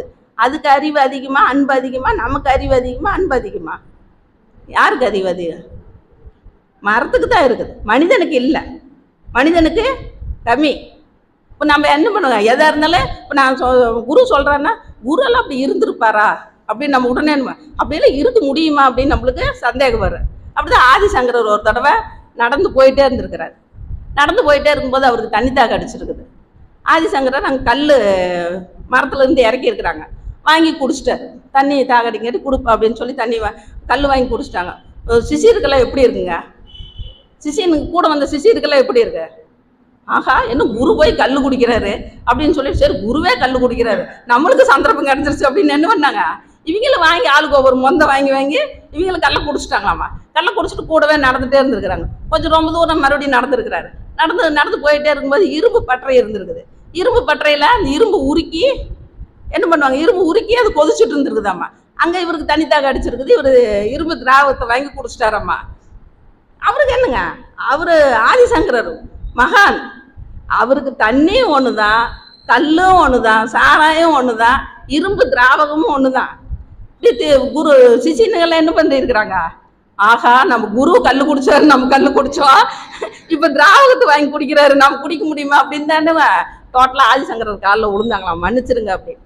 ஏன்னா நம்மள யாருங்க, குருவியே நம்ம சோதிச்சு பார்ப்போம். அப்படிலாம் சொல்கிறாரு, இப்படியெல்லாம் நடந்திருக்குமா, இப்படியெல்லாம் கண்ட்ரோல் இப்படியெல்லாம் பண்ணியிருப்பாரா அப்படின்னு. ஆனால் நம்ம குரு நம்மளோட இருந்து வாழ்ந்துட்டு போய் தன்னை நிரூபிச்சுட்டு போயிருக்கிறார். வெறும் போதனை மட்டும் இல்லை, சாதிச்சுட்டு போயிருக்கிறார். அப்பேற்பட்ட குரு வழியில் நம்ம வந்திருக்கிறோம். நமக்கெல்லாம் ஃபஸ்ட்டு என்ன பண்ணுறாருங்க, கருணை. அவருடைய குணம் கருணை. அதனால தான் சொல்கிறாரு, எண்ணத்தை ஆராய்ங்க, கருமையத்தை தூய்மைப்படுத்திக்கிங்க, தற்சோதனை பண்ணுங்கிறாங்க. சீதாராமனைய வந்தார், தற்சோதனை பண்ணுங்க, அப்போ தான் நீங்கள் உங்கள் கருமையை தூய்மை பெறும், உங்கள் செயலெல்லாம் எண்ணம் சொல் செயலெல்லாம் ஒழுங்குபடும் அப்படின்னாங்க. அடுத்த மாதம் பாதி பேர்த்த காணோம். மறுபடியும் கண்டிஷனாக புக்கு கேட்டார், தற்சோதனை நேரத்தை கேட்டார். அதுக்கப்புறம் பாதி பேர்த்த காணோம். ஏன், நம்ம நோட்டை எழுதி பார்த்தா நம்மளுக்கே வெக்கமாக இருக்குது. அப்புறம் எப்படி அவர்கிட்ட போய் காட்டுறது, நம்ம ஆசிரியர்கிட்ட எப்படி காட்டுறது? நம்ம தற்சோதனையை எடுத்து பார்த்தா நம்மளுடைய குற்றங்கள் நம்மளாலேயே பொறுத்துக்க முடியல. நம்மளாம் காந்திஜி சுயசரிதம் எழுதினார், மகரிஷி சுயசரிதம் எழுதினார், கண்ணதாசன் எழுதினாங்க. அவங்களாம் என்ன எழுதினாங்க, காந்திஜி எல்லாம் வெளிப்படையாக எழுதினார். நான் எங்கள் அப்பா உயிருக்கு போராடிட்டு இருக்க இரவு கஸ்தூரி பாயை உடல் உறவுக்கு நான் அழைத்தேன் அப்படின்னு எழுதுறாரு. நம்ம அப்படி எழுத முடியுமா? அவங்க அப்பன் ஜாவ கிடக்கிறப்ப நம்ம பொட்டாட்டி கூப்பிட்டேன் அப்படின்னு எழுத சொல்லுவோமா? நம்ம அதெல்லாம் மறைச்சிட்டு நான் ஒரு மகான் அப்படின்னு தான் எழுதுவோம். ஆனால் காந்திஜி என்ன பண்ணாருங்க, வெளிப்படையாக எழுதினார். கண்ணதாசன் சரித்திரத்தை படிச்சு பாருங்க. படிக்க படிக்க நம்மளுக்கு ஒரு கடுப்பாகும். என்னடா உங்கள ஒரு மனுஷன் எத்தனை தடவை தப்பு செஞ்சு மறுபடியும் இப்படி செய்யறாருன்னு அடுத்த பக்கத்தை படிக்கும்போது அவரே எழுதியிருக்காரு, என்னையே என் செருப்பு எடுத்து என்னை அடித்து கொள்ளலாம் போல் இருந்தது என்னுடைய செயல் அப்படின்னு எழுதியிருக்கிறாரு. எப்படிங்க அப்படி எழுத முடியும்? ஏன் அவங்க தன்னுடைய தப்பை உணர்ந்து எழுதுறாங்க. இப்போ மகரிஷி எழுதுறாரு, நான் 2 முறை கோவப்பட்டேன் அப்படிங்கிறார். நான் குழந்தைய அடித்தேன் அப்படிங்கிறாங்க. நான்லாம் நாமளாக இருந்து என்ன பண்ணுவோங்க, இவ்வளோ பெரிய மகன் பள்ளிக்கூடத்தில் பையனை போட்டு அடிச்சாராமா அப்படின்னு நம்ம நினைப்பாங்க அப்படின்னு அதெல்லாம் மறைப்போம். தன்னுடைய தற்சோதனையை நம்மளால எழுத முடியல. நம்மளுடைய சுயசரித்தை நம்ம எழுதுமா? எழுத முடியாது. அவ்வளோ தைரியம் நமக்கு இல்லை. அதனால குணத்தை நம்ம மாற்றிக்க வேணும். இன்னைக்கு அவ்வளவு நம்ம குணம் கெட்டு போயிருக்குது அப்படிங்கிறாங்க. சரி, அடுத்தது எவ்வுயிரை, எக்குணத்தை எவ்வுயிரை அடிக்கடி நினைக்கணும். யார் உயிர் நினை? பிறப்புக்கும் எல்லா உயிருக்கும் சிறப்புள்ளா செய்தொழில் வேற்றுமையான. பிறப்புன்னு உயிர்னாவே என்னங்க, எல்லாமே ஒன்று தான். பிறந்துட்டாவே எல்லா உயிரும் ஒன்று தான். ஆனால் நாம் என்ன பண்ணுறோங்க, வேற்றுமை பார்க்குறோமா இல்லைங்களா? பெண்ணின் பெருமை பேச சொல்கிறப்பதான் சீதாராமன் பெண் என்ன ஆண் என்ன எல்லாம் ஒண்ணுதாமா அப்படின்னாரு. உருவம் தான் வேற, உயிர் எல்லாத்துக்கும் ஒண்ணுதான் அப்படின்னாங்க. அந்த உணர்வு நமக்கு இருக்குதா? நம்ம என்ன பண்றோங்க, என் பேச்சதான் என் பொண்டாட்டி கேட்கணும், நான் சொல்றதான் என் பொண்டாட்டி கேட்கணும். நாம ஒரு தாலி கட்டிட்டே என்ன பண்ணுறோம், முழு உரிமை நம்ம கணவன் நம்ம பேச மட்டும்தான் கேட்கணும். அம்மா சொன்னா நீ என்கிட்ட ஏதாவது சொல்லிட்டோம் அவனை அவ்வளவுதான் அப்படிங்கிறோம்லங்க. அந்த உயிரை மதிக்க நமக்கு தெரியறதில்ல. அதனாலதான் சாமி சொல்றாரு, உலகில் உள்ள பொறுப்புடைய தலைவர் எல்லாம் உயிரறிவை உள்ளுணர்வாய் பெறுதல் வேண்டும். ஒவ்வொருத்தரும் தலைவர்னா யாருங்க? இப்போ மன்ற தலைவர்னா ரங்கசாமி ஐயா மட்டும்தான் தலைவரா? இப்போ ஒரு குடும்பம்னா ஒரு ஆண் மட்டும்தான் தலைவரா? நான் மட்டும்தான் தலைவரா? அப்படியெல்லாம் இல்லை. நான் இப்போ ஒரு குடும்பம்னா ஒரு ஆண் தான். இப்போ நான் யாருங்க? குடும்ப தலைவி. என் கணவர் யாருங்க? குடும்ப தலைவர். இவர் மன்ற தலைவர். நம்மளுக்கு அந்த மன்றத்தில் பொறுப்பு இருக்குது. நாமளும் ஒரு தலைவர் தான். அதனாலதான் சாமி சொல்றாரு, உலகில் உள்ள பொறுப்புடைய தலைவர். ஒருத்தருக்குமே பொறுப்பு இல்லாம இல்லை, எல்லாத்துக்கும் பொறுப்பு இருக்குது. நம்மளுடைய குழந்தைகளுக்கு கல்யாணம் ஆயிடுச்சு, அவங்க அந்த குடும்பத்துக்கு தலைவர்கள் தான். அதனால ஒவ்வொருத்தருக்கும் அந்த பொறுப்பு வேணும் அப்படிங்கிறாங்க. அதை உணர்ந்ததுனாலதான், அந்த உயிரை பத்தி உணர்ந்ததுனாலதான் வள்ளலார் என்ன சொன்னாருங்க, வாடிய பெயரை கண்ட போதெல்லாம் வாடினேன்கிறார். ஓரறிவு தாவரத்தை பார்க்கும்போது கூட அவர் உயிரை எப்படி துடிச்சுதுங்க. அந்த வழியில வந்த பாரதி சொன்னாரு, காக்கை சிறகினிலே நந்தலாலா உந்தன் கரிய நிறம் தோன்றுதடே நந்தலாலா. காக்கை சிறகினில் கூட இறைவனை பார்த்தாங்க. அந்த வழியில வந்த மகரி சொன்னாரு, உயிர் தொண்டு செய்யுங்க அப்படின்னாரு. உயிருக்கு தொண்டு செய்யுங்க. யாருக்கு செய்கிறீங்களோ செய்யலையா, உயிருக்கு தொண்டு செய்யுங்க அப்படின்னா. ஒவ்வொரு உயிரை நம்ம போய் தேய்ச்சி கொடுக்கறது எதுக்குங்க? அந்த உயிர் மேம்பட்டுட்டுன்னு தான் நம்ம இந்த செயலை செஞ்சுட்டு இருக்கிறோம். அதனாலதான் பெரியார்லாம் என்ன சொன்னாருங்க, இப்படி நம்ம மேல் ஜாதி கீழ் ஜாதின்னு அவங்கள அடிமைப்படுத்தினப்ப பெரியார் அந்த காலத்துல எல்லாம் என்ன பண்ணாங்க, பழனி, முனியா, கண்டா, ராமா அப்படின்னு தான் பேர் வச்சாங்க. பெரியார் பார்த்தாரு, அவன் கூப்பிட்டாங்கன்னா அவங்க என்ன பண்ணுவோம், நாமெல்லாம் போய் ஏன் சாமி என்ன சாமி அப்படின்னு சொல்லுவாங்க. என்னடா அவன் சாமி, நீ போய் ராமங்கண்ண நீ வச்சுக்கடா, பேரோட கந்தசாமின்னு வச்சுக்கடா, ராமசாமின்னு வச்சுக்கடா, பழனிசாமின்னு வச்சுக்க. பெரியார் வந்ததுக்கு அப்புறம் தான் இந்த பேர் எல்லாம் வந்தது. எல்லாரும் சாமி தான். ஐயப்பன் கோயில் ஒன்று தான் நம்ம சாமி சொல்றோம், சாமி வாங்க சாமின்னு சொல்றோம். அதனால இதை நடைமுறைப்படுத்துறதுல முக்கிய பங்கு வகிச்சது பெரியார் தான். அவர் வந்ததுக்கு அப்புறம் தான் பேரெல்லாம் மாறினதில்ல. எனக்கு ரங்கசாமி, ராமசாமி, பொன்னுச்சாமி எல்லாமே எல்லாத்துக்குமே சாமி தான். எவ்வளோடைய ஒரு நாணம் பாருங்க, எவ்வளவு நாணம். எல்லாருமே சாமி தாங்கிற உணர்வை ஊட்டினார் பெரியார். காமராஜர் எல்லாம் முதலமைச்சர் இருக்கும்போது யார் வந்தாலும் சரி நிற்க வச்சு பேச மாட்டாங்க. யார் வந்தாலும் சேர்ல உட்கார சொல்லுவார். அவர் ஆட்சியில் இருக்கும்போது ஒரு அதிகாரி யார் வந்தாலும் நிற்க வச்சு பேசிட்டே இருந்திருக்கிறார். அதை போய் அவர்கிட்ட காமராஜர் சொல்லியிருக்கிறாங்க. காமராஜர் அவர் வர சொன்னாராம். வர சொல்லி ஒன்றுமே சொல்லலையா, நில்லுன்னு சொல்லிட்டு இவர் பாட்டுக்கு அந்த ஃபைலையெல்லாம் பார்த்துட்டே இருந்தாராம்மா. அவரும் ஒரு 1/2 மணி நேரம் நின்றுட்டே இருந்துட்டு, ஐயா நான் ரொம்ப நேரமாக நின்றுட்டே இருக்கிறேன், நீங்கள் கம்முனே இருக்கிறீங்க அப்படின்னு சொல்லும்போது, உனக்கு வலிக்குது இல்லைப்பா, இப்போ நான் நிற்க வச்சப்போ உனக்கு வலிக்குது இல்லை, யார் வந்தாலும் நீ இப்படி நிற்க வைக்கிறியாம்மா, இது உனக்கு தப்புன்னு தெரியணும்ல, அதுக்காக தான் உன்னை நிற்க வச்சோம். இந்த மாதிரி யார் வந்தாலும் உட்கார வச்சு பேசு. ஏன் அந்த உயிர் கஷ்டப்படுறது? நான் முதலமைச்சராக இருக்கிறது ஒரு பதவி, அதுக்காக அடுத்த உயிரை துன்புறுத்த கூடாதுங்கிற அறிவு அங்கே வேலை செஞ்சுருக்குது. அதனால தான் பாரதி சொன்னார், இந்த ஜாதி அவர் நல்ல உயர்ந்த ஜாதியில் பிறந்தவர் தான். பார்த்தாரு, ஏன் அந்த ஜாதிக்காரருக்கு இந்த ஜாதிக்காரங்க ஏன் இப்படி பிரித்து பார்க்குறீங்க, அவங்களாம் பூநூல் போடாதவங்க, நாமெல்லாம் பூநூல் போடுறவங்க அப்படின்னு சொல்லும் போது, சேரியில் இருக்கிறவங்களெல்லாம் கூட்டிகிட்டு என்ன பண்ணாருங்க, பூநூல் போட்டு தன்னுடைய வீட்டில் உட்கார வச்சு தன் மனைவியை சாப்பாடு போட சொன்னாருங்களாமா. எவ்வளவு அறிவு நாணம் வேணுங்க. எவ்வளோ அந்த உயிர் மேலே அன்பு இருக்கணும். அப்படி அந்த காலத்தில் செய்கிறாங்க அப்படின்னா எவ்வளோ துணிச்சல் வேணும், அதை செஞ்சு காமிச்சார். கழுதையை பிடிச்சி தூக்கிட்டு வந்து அக்ரகாரத்துக்குள்ள கொண்டு வந்துக்கிட்டு ஆடிட்டு இருப்பார் பாரதி. அதெல்லாம் நீங்கள் படித்து பார்த்தீங்கன்னா தெரியும். அவ்வளோ அறிவிச்சு நானும் செருக்கு அப்படிம்பார் பாரதி. அவ்வளோ உயிர் மேலே அக்கறை பாரதிக்கு இருந்தேன். அதனால தான் சாமி சொல்கிறாரு, வாழும் நிலை உணர்ந்து தொண்டாற்றி இன்பம் காணுங்க. யாருக்கு தொண்டாட்டம் வேணுங்க? எப்போ தொண்டாற்றம் வேணும்? வாழும் நிலை உணர்ந்து. நான் இதுவரையில் இந்த வார்த்தைக்கு நாம் எந்த பொசிஷனில் இருக்கிறோம், மனைவியாக இருக்கிறோமா, பாட்டியாக இருக்கிறோமா, குடும்பத்தில் இருக்கிறோமா, நம்மளுக்கு எந்த நேரம் கிடைக்கும், அந்த டைமில் நம்ம தொண்டு செய்யணும்னு நினச்சிட்டு இருந்தேன். ஆனால் இந்த டாப்பிக்கில் சிந்திக்கும் போது தான் நினைக்கிறேன், சாப்பிட்றதுக்கு முன்னாடி நீ தொண்டு செஞ்சிரு. எத்தனை வருஷத்துக்கு இருக்க போகிற? வாழும் நிலையை உணர்ந்து எத்தனை வருஷத்துக்கு இந்த நிலையை அந்த உலகத்தில் இருக்க போகிறேங்கிறத உணர்ந்துட்டு நீங்கள் முடிஞ்சளவு தொண்டு செஞ்சு உன்னோட வினையை கழிச்சுக்க அப்படின்னு சாமி சொல்கிறாரு. ஆனால் நாம் என்ன பண்ணுறோங்க, ஐயோ நம்மளுக்கு அந்த வேலை கிடக்குது, இந்த வேலை கிடக்குது, நாளைக்கு செஞ்சுக்கலாம், நாளைக்கு செஞ்சுக்கலாங்கிறேன். ஆனால் இன்னைக்கு நம்மளுக்கு குரு நம்மளுக்கு என்ன பண்ணுறாருங்க, கூப்பிடுறாரு, நம்மளுடைய வினையை கழிக்கிறதுக்கு கூப்பிடுறாரு. அதை நம்ம இன்னும் கொஞ்சம் நாளைக்கு தான் இருக்க போகிறோங்கிறது, அடுத்த நாள் இருப்புங்கிறது உறுதிங்களா? அதனால முடிஞ்சளவு நம்ம என்ன பண்ணுங்க, உயிர் தொண்டு செஞ்சிட வேணும். அதனால தான் கண்ணதாசன் சொல்கிறாரு, மனிதன் நினைப்பது உண்டு வாழ்வு நிலைக்கும் என்று, இறைவன் நினைப்பது உண்டு பாவம் மனுஷன் செத்து போயிடும்னு தெரியாமையே இந்த நிலையான வாழ்க்கையை நினச்சிட்டு இருக்கிறான்டான்னு இறைவன் சொல்கிறான். அதனால் நம்ம செத்து போயிடுங்கிற உணர்வு இருந்தாவே நம்ம இந்த மாதிரி தப்புகள்லாம் பொருள் மேலே, குணம், செயல், உயிர் மேலே இவ்வளோ நம்ம வன்முறையை காட்ட மாட்டோம் அப்படிங்கிறான். அதான் ஒரு பாட்டில் இருக்கு, என்ன கம்பங்களி தின்னவனும், ரஜினி பாட்டு. ஓ கிக்கு ஏறுதே உள்ளுக்குள்ளே நாணம் ஊறுதே உண்மையெல்லாம் சொல்ல தோணுதே, கம்பங்களி தின்னவனும் மண்ணுக்குள்ளே, தங்க பஸ்வம் தின்னவனும் மண்ணுக்குள்ளே, வாழ்க்கை வாழத்தான் கையில் என்ன கொண்டு வந்தோம் கொண்டு செல்ல, உயிரை தங்கத்தை பூட்டி வைத்தாய், வைரத்தை பூட்டி வைத்தாய், உயிரை பூட்டி வைக்க ஏது பூட்டு, குழந்தை நாணியை தவிர இங்கு சுகமாய் வாழ்பவர்கள் யாரு காட்டு அப்படின்னு வைரமுத்து பாடு. அதில் எவ்வளோ கருத்துக்கள் பாருங்க. நம்ம ஒன்றும் கையில் கொண்டு வர போதில்லை. ஆடையின்றி பிறந்தோம் ஆசையின்றி பிறந்தோமா அப்படின்னு கேட்பாங்க கண்ணதாசன். ஆசையினால தான் இவ்வளோ துன்பப்பட்டு இருக்கிறோம். அதனால் நம்ம என்ன பண்ணுங்க, நம்மளுடைய எண்ணம் சொல் செயலியெல்லாம் நம்ம மாற்றிக்கணுங்கிறதா இந்த கவிதையில் சொல்லியிருக்கிறாரு. இப்படி மாற்றும் போது நம்ம எப்படி இருப்போம் அப்படின்னு சொன்னால், பகுத்துணர்வில் தொகுத்துணர்வு பண்பாட்டை உயர்த்திடுவோம். அது என்னன்னா, நீ பகுத்து பாரு. உன்னை பகுத்து பார்த்துட்டே இருந்தீங்கன்னா நம்ம என்ன பாருவோங்க, நம்மளை பிரித்து நம்மளை பார்த்துட்டே இருங்க, என்ன இருப்புங்க, ஒன்றுமே இருக்க மாட்டோம். வெறும் ஒரு டஸ்ட்டு கூட இருக்க மாட்டோம். இப்போ நம்ம இந்த பூமி எவ்வளோ பெருசுங்க, அந்த பூமிக்கு முன்னாடி நம்ம எவ்வளோ சோடு, ரொம்ப அல்பம். இது சூரியன் நம்ம பூமியை விட 19 லட்சம் மடங்கு பெருசுங்கிறாங்க. அந்த சூரியனுக்கு முன்னாடி நம்ம எவ்வளோ தூரம் இருப்போங்க, அதை விட ரொம்ப கம்மியாக இருப்போம். ஒன்றுமே இல்லை. பிரித்து பார்த்தீங்கன்னா ஒன்றுமே கிடையாது. தொகுத்து பாரு அப்படிங்கிறாங்க. தொகுத்து பாரு, இந்த உலகமே நீயா தெரியுவே அப்படிங்கிறாங்க. இந்த உலகமே நமக்குள்ளே இருக்குதா இல்லைங்களா?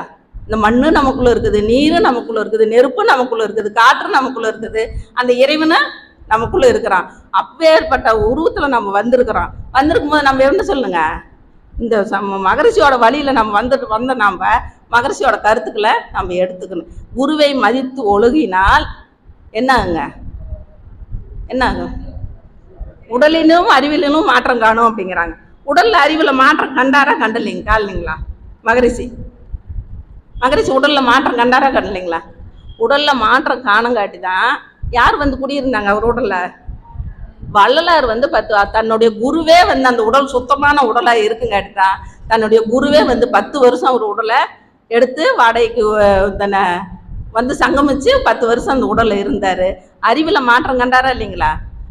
வல்லாருடைய கருத்துக்கள் அத்தனையும் சாமிஜி வேதாத்திரிங்கிறதுல வெறும் 3வது படித்த ஒரு சின்ன குழந்தை இன்று உலகம் முழுவதும் ஞான குழந்தையா தெரியறதுக்கு ஒரே காரணம் என்னங்க, வள்ளலார் அவர் உடலை குருவே தன் உடல்ல குடியிருந்தது தான். இவ்வளோ பெரிய கருத்துக்களை உலகம் உள்ள கொண்டு கொடுத்துருக்கிறாரு. அஞ்ஞானிகளும் விஞ்ஞானிகளும் மெஞ்ஞானிகளும் ஒத்துக்கொள்கிற அளவுக்கு அவருடைய ஞானம் வெளிப்பட்டிருக்குது. அப்படின்னா அவர் குருவை எவ்வளோ தூரம் மதித்து ஒழுகி இருக்கிறாரு. அதனால தான் அவர் சொல்கிறாரு, தன்னுடைய அறிவு திருக்கோயிலுக்கு என்ன பேர் வச்சிருக்கிறாருங்க, அருள் பெரு ஜோதி நகர். அது யாருங்க? அருள் பெருஞ்சோதி யாருங்க? வள்ளலார். அதே மாதிரி அவருக்கு தீட்சை கொடுத்தவர் யாருங்க? பரஞ்சோதி மகான். அவருடைய பேர் நினைவா அருள் பெரும் ஜோதி நகரம் தன்னுடைய குருவை மறக்காம வச்சு வள்ளலார் அவர் சிலை வழிபாடே வேண்டாம் பாரு சாமிஜி, ஆனா தன்னுடைய குருவுக்கு மட்டும் வள்ளலார் சிலையை மட்டும் வச்சிருக்கிறாரு. அதே மாதிரி இவன் நித்யானந்த அவன் கற்றுக் கொடுத்தது திபத்தில் போய் கற்றுக்கிட்டு போனாராங்களாம். அந்த குருவை நினச்சிதான் நம்மளுடைய குருவனுக்கு பாடல, சிந்தையை அடக்கிய பாடல. அங்கே எந்த சிஷியர்களை பார்த்தாலும் ஒருத்தருக்கு ஒருத்தர் நம்ம வாழ்க வளப்படன்னு சொல்கிற மாதிரி அவங்க சந்தோஷம் அப்படின்னு சொல்லுவாங்களாம். திபத்தில் அந்த மன்றத்தில் சந்தோஷம்னு சொல்லுவாங்களாம். அந்த சந்தோஷங்கிற குருவோட ஞாபகார்த்தமாக கடைசியில் என்ன சொல்கிறாரு? சந்தோஷ செய்தி இதுவே அப்படின்னு முடிப்பார். ஒரு குருவுக்கு இவ்வளோ ஒரு உயர்ந்த இடத்த கொடுத்தது நமது குரு மட்டும்தான். நாம் எந்த இடத்த கொடுத்துருக்குறோங்க? நாம் எந்த அளவுக்கு இடத்த கொடுத்துருக்கோம்? நம்ம கொடுத்துருந்தா குரு நம்மளோட இருப்பாரா இல்லைங்களா? இருப்பார். கண்டிப்பாக நம்மளுக்கு குரு நம்மளை மதித்து ஒழுகினால் கண்டிப்பாக குரு நம்மளோட இருப்பார். அதனால தான் சொல்கிறாரு, எவர் ஒருவர் குருவை மதித்து ஒழுகினாலும் தப்பாது குரு உயர்வு, மதிப்போர் தம்மை தரத்தில் உயர்த்தி பிறவி பயனை நல்கும் அப்படிங்கிறாங்க. இன்னைக்கு தரத்தில் உயர்த்தினாரா இல்லைங்களா?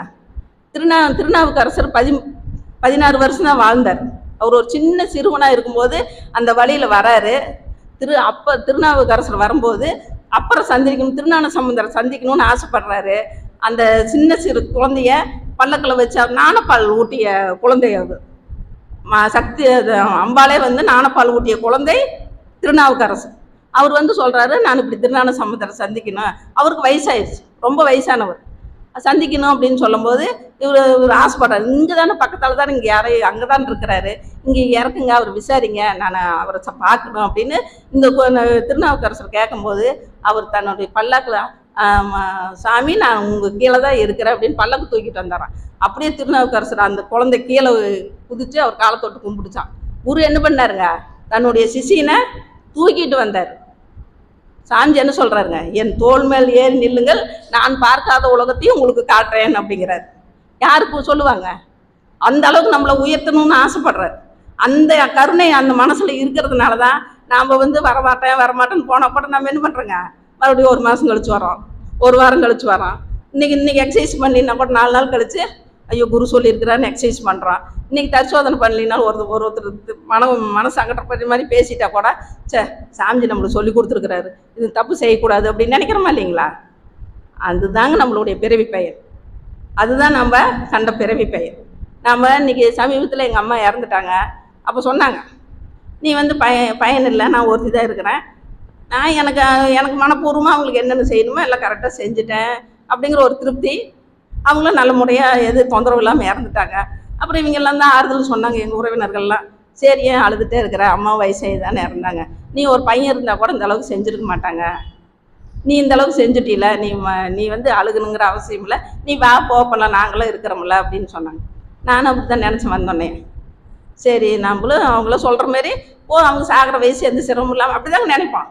சிரமம் இல்லாத இறந்துட்டாங்க, நம்ம நம்மளை பெற்ற கடனை நம்ம கரெக்டாக செஞ்சுட்டோம் அப்படின்னு நினைக்கும் போது செல்லை எடுத்து ஓப்பன் பண்ணுறேன். வாட்ஸ்அப்பில் எதார்த்தம் நான் நிறைய தடவை அந்த நிகழ்ச்சியில் சொல்லியிருக்கிறேன். அப்படி நினச்சினா குரு உடனே வழிகாட்டுவார். உடனே அதில் ஒரு நிகழ்ச்சி வருது, நபிகள் நாயகம் பேசுகிற மாதிரி. நபிகள் நாயகத்திட்ட ஒரு அன்பர் கேட்குறாரு, நான் என் தாய்க்கு அவங்க வாழ்நாள் முழுவதும் நல்லா நான் சிறப்பாக அவங்கள கவனிச்சிட்டேன், நான் சொர்க்கத்துக்கு போவேனா அப்படின்னு அவங்க கேட்குறாங்க. நபிகள் நாயகம் சொல்கிறாரு, வாய்ப்பே இல்லை அப்படிங்கிறார். என்னங்கய்யா, நான் என்ன சாமின்னா அப்படி தான் எல்லாமே நல்லா செஞ்சுட்டேன், அவங்கள எது கலங்காமல் பார்த்துக்கிட்டேன், நீங்கள் என்ன இப்படி சொல்கிறீங்க அப்படின்னு சொல்லும்போது, நீ தாய் செஞ்சதை விட நான் செஞ்சேன்னு சொல்கிறேன்ல. ஒரு தாய் ஒரு குழந்தைக்கு என்ன செய்வாங்க? அந்த குழந்தை வாழ்நாள் முழுவதும் நல்லா வாழட்டும்னு நினச்சி தான் தன்னுடைய உழைப்பெல்லாம் கொட்டியிருப்பா. ஆனால் ஒரு குழந்தை என்ன பண்ணுங்க, தாய்க்கு வயசாக அவங்க சீக்கிரம் செத்துருவாங்க, சாவறதுனி நம்ம நல்லா செய்யணும். அவங்க ஒரு தாய் நினைக்கிறது அந்த குழந்தை வாழட்டும்னு, ஒரு குழந்தை நினைக்கிறது தாய் சாகட்டும்னு. அதனால் நீ அந்த தாய்க்கு இணையாக நீ செய்யவே முடியாது. அது உனக்கு சொர்க்கத்துக்கு போகிற வழி இல்லை, அது உனக்கு பாவமாக சேராது. பார்க்காம இருந்தீங்கன்னா உனக்கு பாவமாக சேரும், பார்த்ததுனால உனக்கு பாவம் கிடையாது, புண்ணியம் கிடையாது, சரிசமமான இதுதான், சொர்க்கத்துக்கு போகிறதுக்கு அது உனக்கு வாய்ப்பு கிடையாது அப்படின்னு சொல்கிறாங்க. நம்மளுக்கு எப்படி இருக்குங்க? எப்படி இருக்கு? எனக்கெல்லாம் ஓங்கி அரைஞ்சு போயிருக்கு, நீ என்னடி பெருசாக செஞ்சுட்ட ஆனால் நான் நினச்சேன், அப்பா நம்ம நல்லா இருக்கும்போது அம்மா போய் சேர்ந்துருவேன், தயவு செய்து படுக்க வச்சுட்டு நம்மளை சிரமப்படுத்தக்கூடாது அப்படின்னு நினைக்க மாட்டேங்களா? நான் நினச்சேன் சாமிஜி அந்த கருத்து சொல்கிறாரு. நீ வந்து அம்மா சாகட்டுன்னு தான் நினச்சிருப்ப. ஆமாம், நாமளும் அப்படி தான் நினச்சோம். நம்ம அம்மா பிழைக்கட்டுன்னு தான் நினச்சிருப்பேன். சீக்கிரம் நம்ம இருக்கும்போது நல்லா இருக்கும்போது போட்டும் தான். ஆனால் எங்கள் அம்மா நினச்சிருக்குமா அப்படி? கொஞ்சம் தூரம் கொஞ்சம் பக்கம் தான் போனா கூட வெயில் வந்துருச்சு போமா, வெயில் ஏமா போகிற தலைவலிக்குதுமா போமா அப்படிங்க. நம்ம அப்படி அந்த அன்பு கருணை எப்போங்க சாகிறதுன்னு இருந்துச்சு. நமக்கு அப்படி கிடையாது. அதனால நம்மளுடைய கடமைகள் எப்படிங்கண்ணா, குரு என்னென்ன சொன்னாரோ அதனால அந்த அந்த எக்குணத்தை எப்பொருளை எச்செயலை எக்குணத்தை எவ்வுயிரை நம்ம அடிக்கடி நினச்சிட்டு இருக்க தேவையில்லை. குருவை நினச்சிட்டு இருந்தா போது அந்த குணத்தை எல்லாம் நம்மளுக்கு ஆட்டோமேட்டிக்காக என்ன ஆகுங்க, பாஸ் ஆகிட்டே இருக்கு. நம்ம குருவோட தொடர்பு வச்சுட்டா நம்ம உயிர்களை பட்டுக்கிட்டா. அதனால அந்த உயிர் என்ன பண்ணுங்க, நம்மளை தூண்டி விட்டுட்டே இருக்கு. தப்பு செய்யாமல் இருக்கிறதே இல்லைங்க, கோவப்படாமல் இருக்கிறதே இல்லை. கோவப்படுவான், அடுத்த செகண்ட் என்னதுங்க உணர்றோம். ஷூப்பா இவ்வளோ தூரம் போய் மன்றத்துக்கு போகிறோம், மன்றத்துக்கு செய்கிறனால சொல்லுவேன். நானும் சரி விருது கொடுத்து என்ன உதவி பண்ணுறது, மறுபடியும் நீ கோவப்பட்டுட்டு தான் வந்த அப்படின்னு கோவமே படக்கூடாதுன்னு நினைக்கிறேன். ஆனால் அதில் எனக்கு சம்மந்தம் தப்பே இல்லைங்கிற மாதிரி இவங்க சொல்கிறேன். பூபாவன் இதில் என்னமா தப்பு இருந்தாலும் நான் வந்து பொறுத்து வந்திருக்கணும் அப்படிங்கிற அறிவே நம்மளுக்கு குரு நம்மளை உயர்த்திட்டே இருக்கிறாரு. நம்மளை தற்சோதனை பண்ண வச்சுட்டே இருக்கிறாரு. நம்மளை தரத்தில் உயர்த்துறதுக்கு பாடுபட்டு கொண்டே இருக்கிறாரு. நம்ம அந்த வழியில் வந்தால் போதும். நம்ம என்ன பண்ணுங்க, இவங்க சொன்ன மாதிரி தான், மன்றத்துக்கு வந்தால் போதும் ஞானாசிரியராய் காட்டிடுவாங்க. ஒன்றும் பிரச்சனை இல்லை. பவானி அறிவு திருக்கோயில் நம்மளை ஞானாசிரியராய் காட்டிடுறேன். அந்த அளவுக்கு நம்மளுக்கு வாய்ப்பு கொடுத்துருக்குறாங்க. அதனால் இன்று நான் இந்த பிறவி பயனை சிந்திக்கிறதுக்கு, இன்று எனக்கு பிறந்த நாள் அன்னைக்கே இந்த தலைப்பு வந்ததுக்கு உண்மையாலும் நான் அந்த குருவுக்கும் இவ்வளவு நேரம் நீங்கள் இதை வந்து அன்போடும் கருணையோடும் உட்காந்து கேட்டதுக்கு நான் நன்றியும் வாழ்த்துக்களையும் தெரிவித்துக் கொண்டு மீண்டும் அறிவித்திருக்க நன்றி சொல்லி இந்த சிந்தனை விருந்தை நான் நிறைவு செய்து கொள்கிறேன். வாழ்க வளமுடன், வாழ்க வளமுடன், வாழ்க வளமுடன்.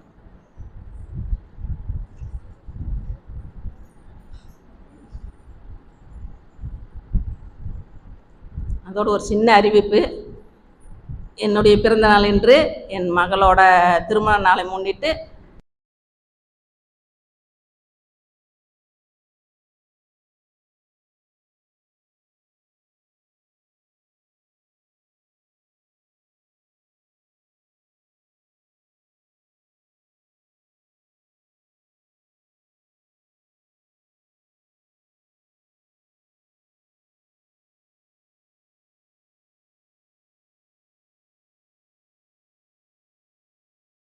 நகைச்சுவை உணர்வோடு பேசினாங்க. எல்லாருமே ரொம்ப ரசித்து அந்த நகைச்சுவை உணர்வை ரசித்து கேட்டோம். ஆனால் பின்னாடி போக பார்த்தீங்கன்னா அவங்க ரொம்ப டீப்பாக எல்லாத்தோட பாயிண்ட்ஸும், அதாவது கண்ணதாசன்லேருந்து நம்ம மகரிஷியிலேருந்து புத்தர்லேருந்து அடுத்தது விவேகானந்தர், அந்த மாதிரி ஆதிசங்கரன் அப்படி நிறைய பேர்த்தோட கருத்தை வந்து அவங்க சொன்னாங்க. ஃபஸ்ட்டு வந்து பொருள் பற்று அப்படின்னு சொன்னாங்க. நம்ம சொன்ன மாதிரி நம்ம லேடிஸ் எல்லாம் என்ன செய்யறோம், நிறைய பொருளை வாங்கி வீட்டில் அடுக்கி வச்சுக்கணும்னு தான் நினைக்கிறோம். ஆனால் மகிழ்ச்சி என்ன சொல்லியிருக்கிறாருங்க, நிறைய பொருள் சேர நம்மளுடைய வேலைப்பளு அதிகமாகும். அதே மாதிரி வீட்டில் உள்ள உறுப்பினர்களின் எண்ணிக்கை அதிகமாக நம்மளுடைய வாழ்க்கை சுதந்திரம் பறிபோகும் அப்படின்னு சொல்லியிருக்காங்க. ஒரு நாயை பற்றி ஒன்று சொன்னாங்க, எனக்கு படித்தது ஞாபகம் வந்தது. அதாவது ஏழையாக இருக்கிறவன்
விஜய் விஜயலட்சுமி.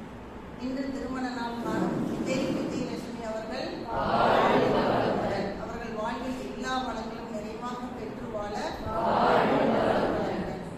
வளமுடன். நாளைக்கு மதுரையிலிருந்து சீதாராமன் ஐயா அவர்களுடைய சிறப்பு தத்துவ விளக்க வகுப்பு நடைபெற உள்ளது. ஐயா அவங்க இங்கே வந்துட்டாங்க. ஐயா அவர்களையும் நம்ம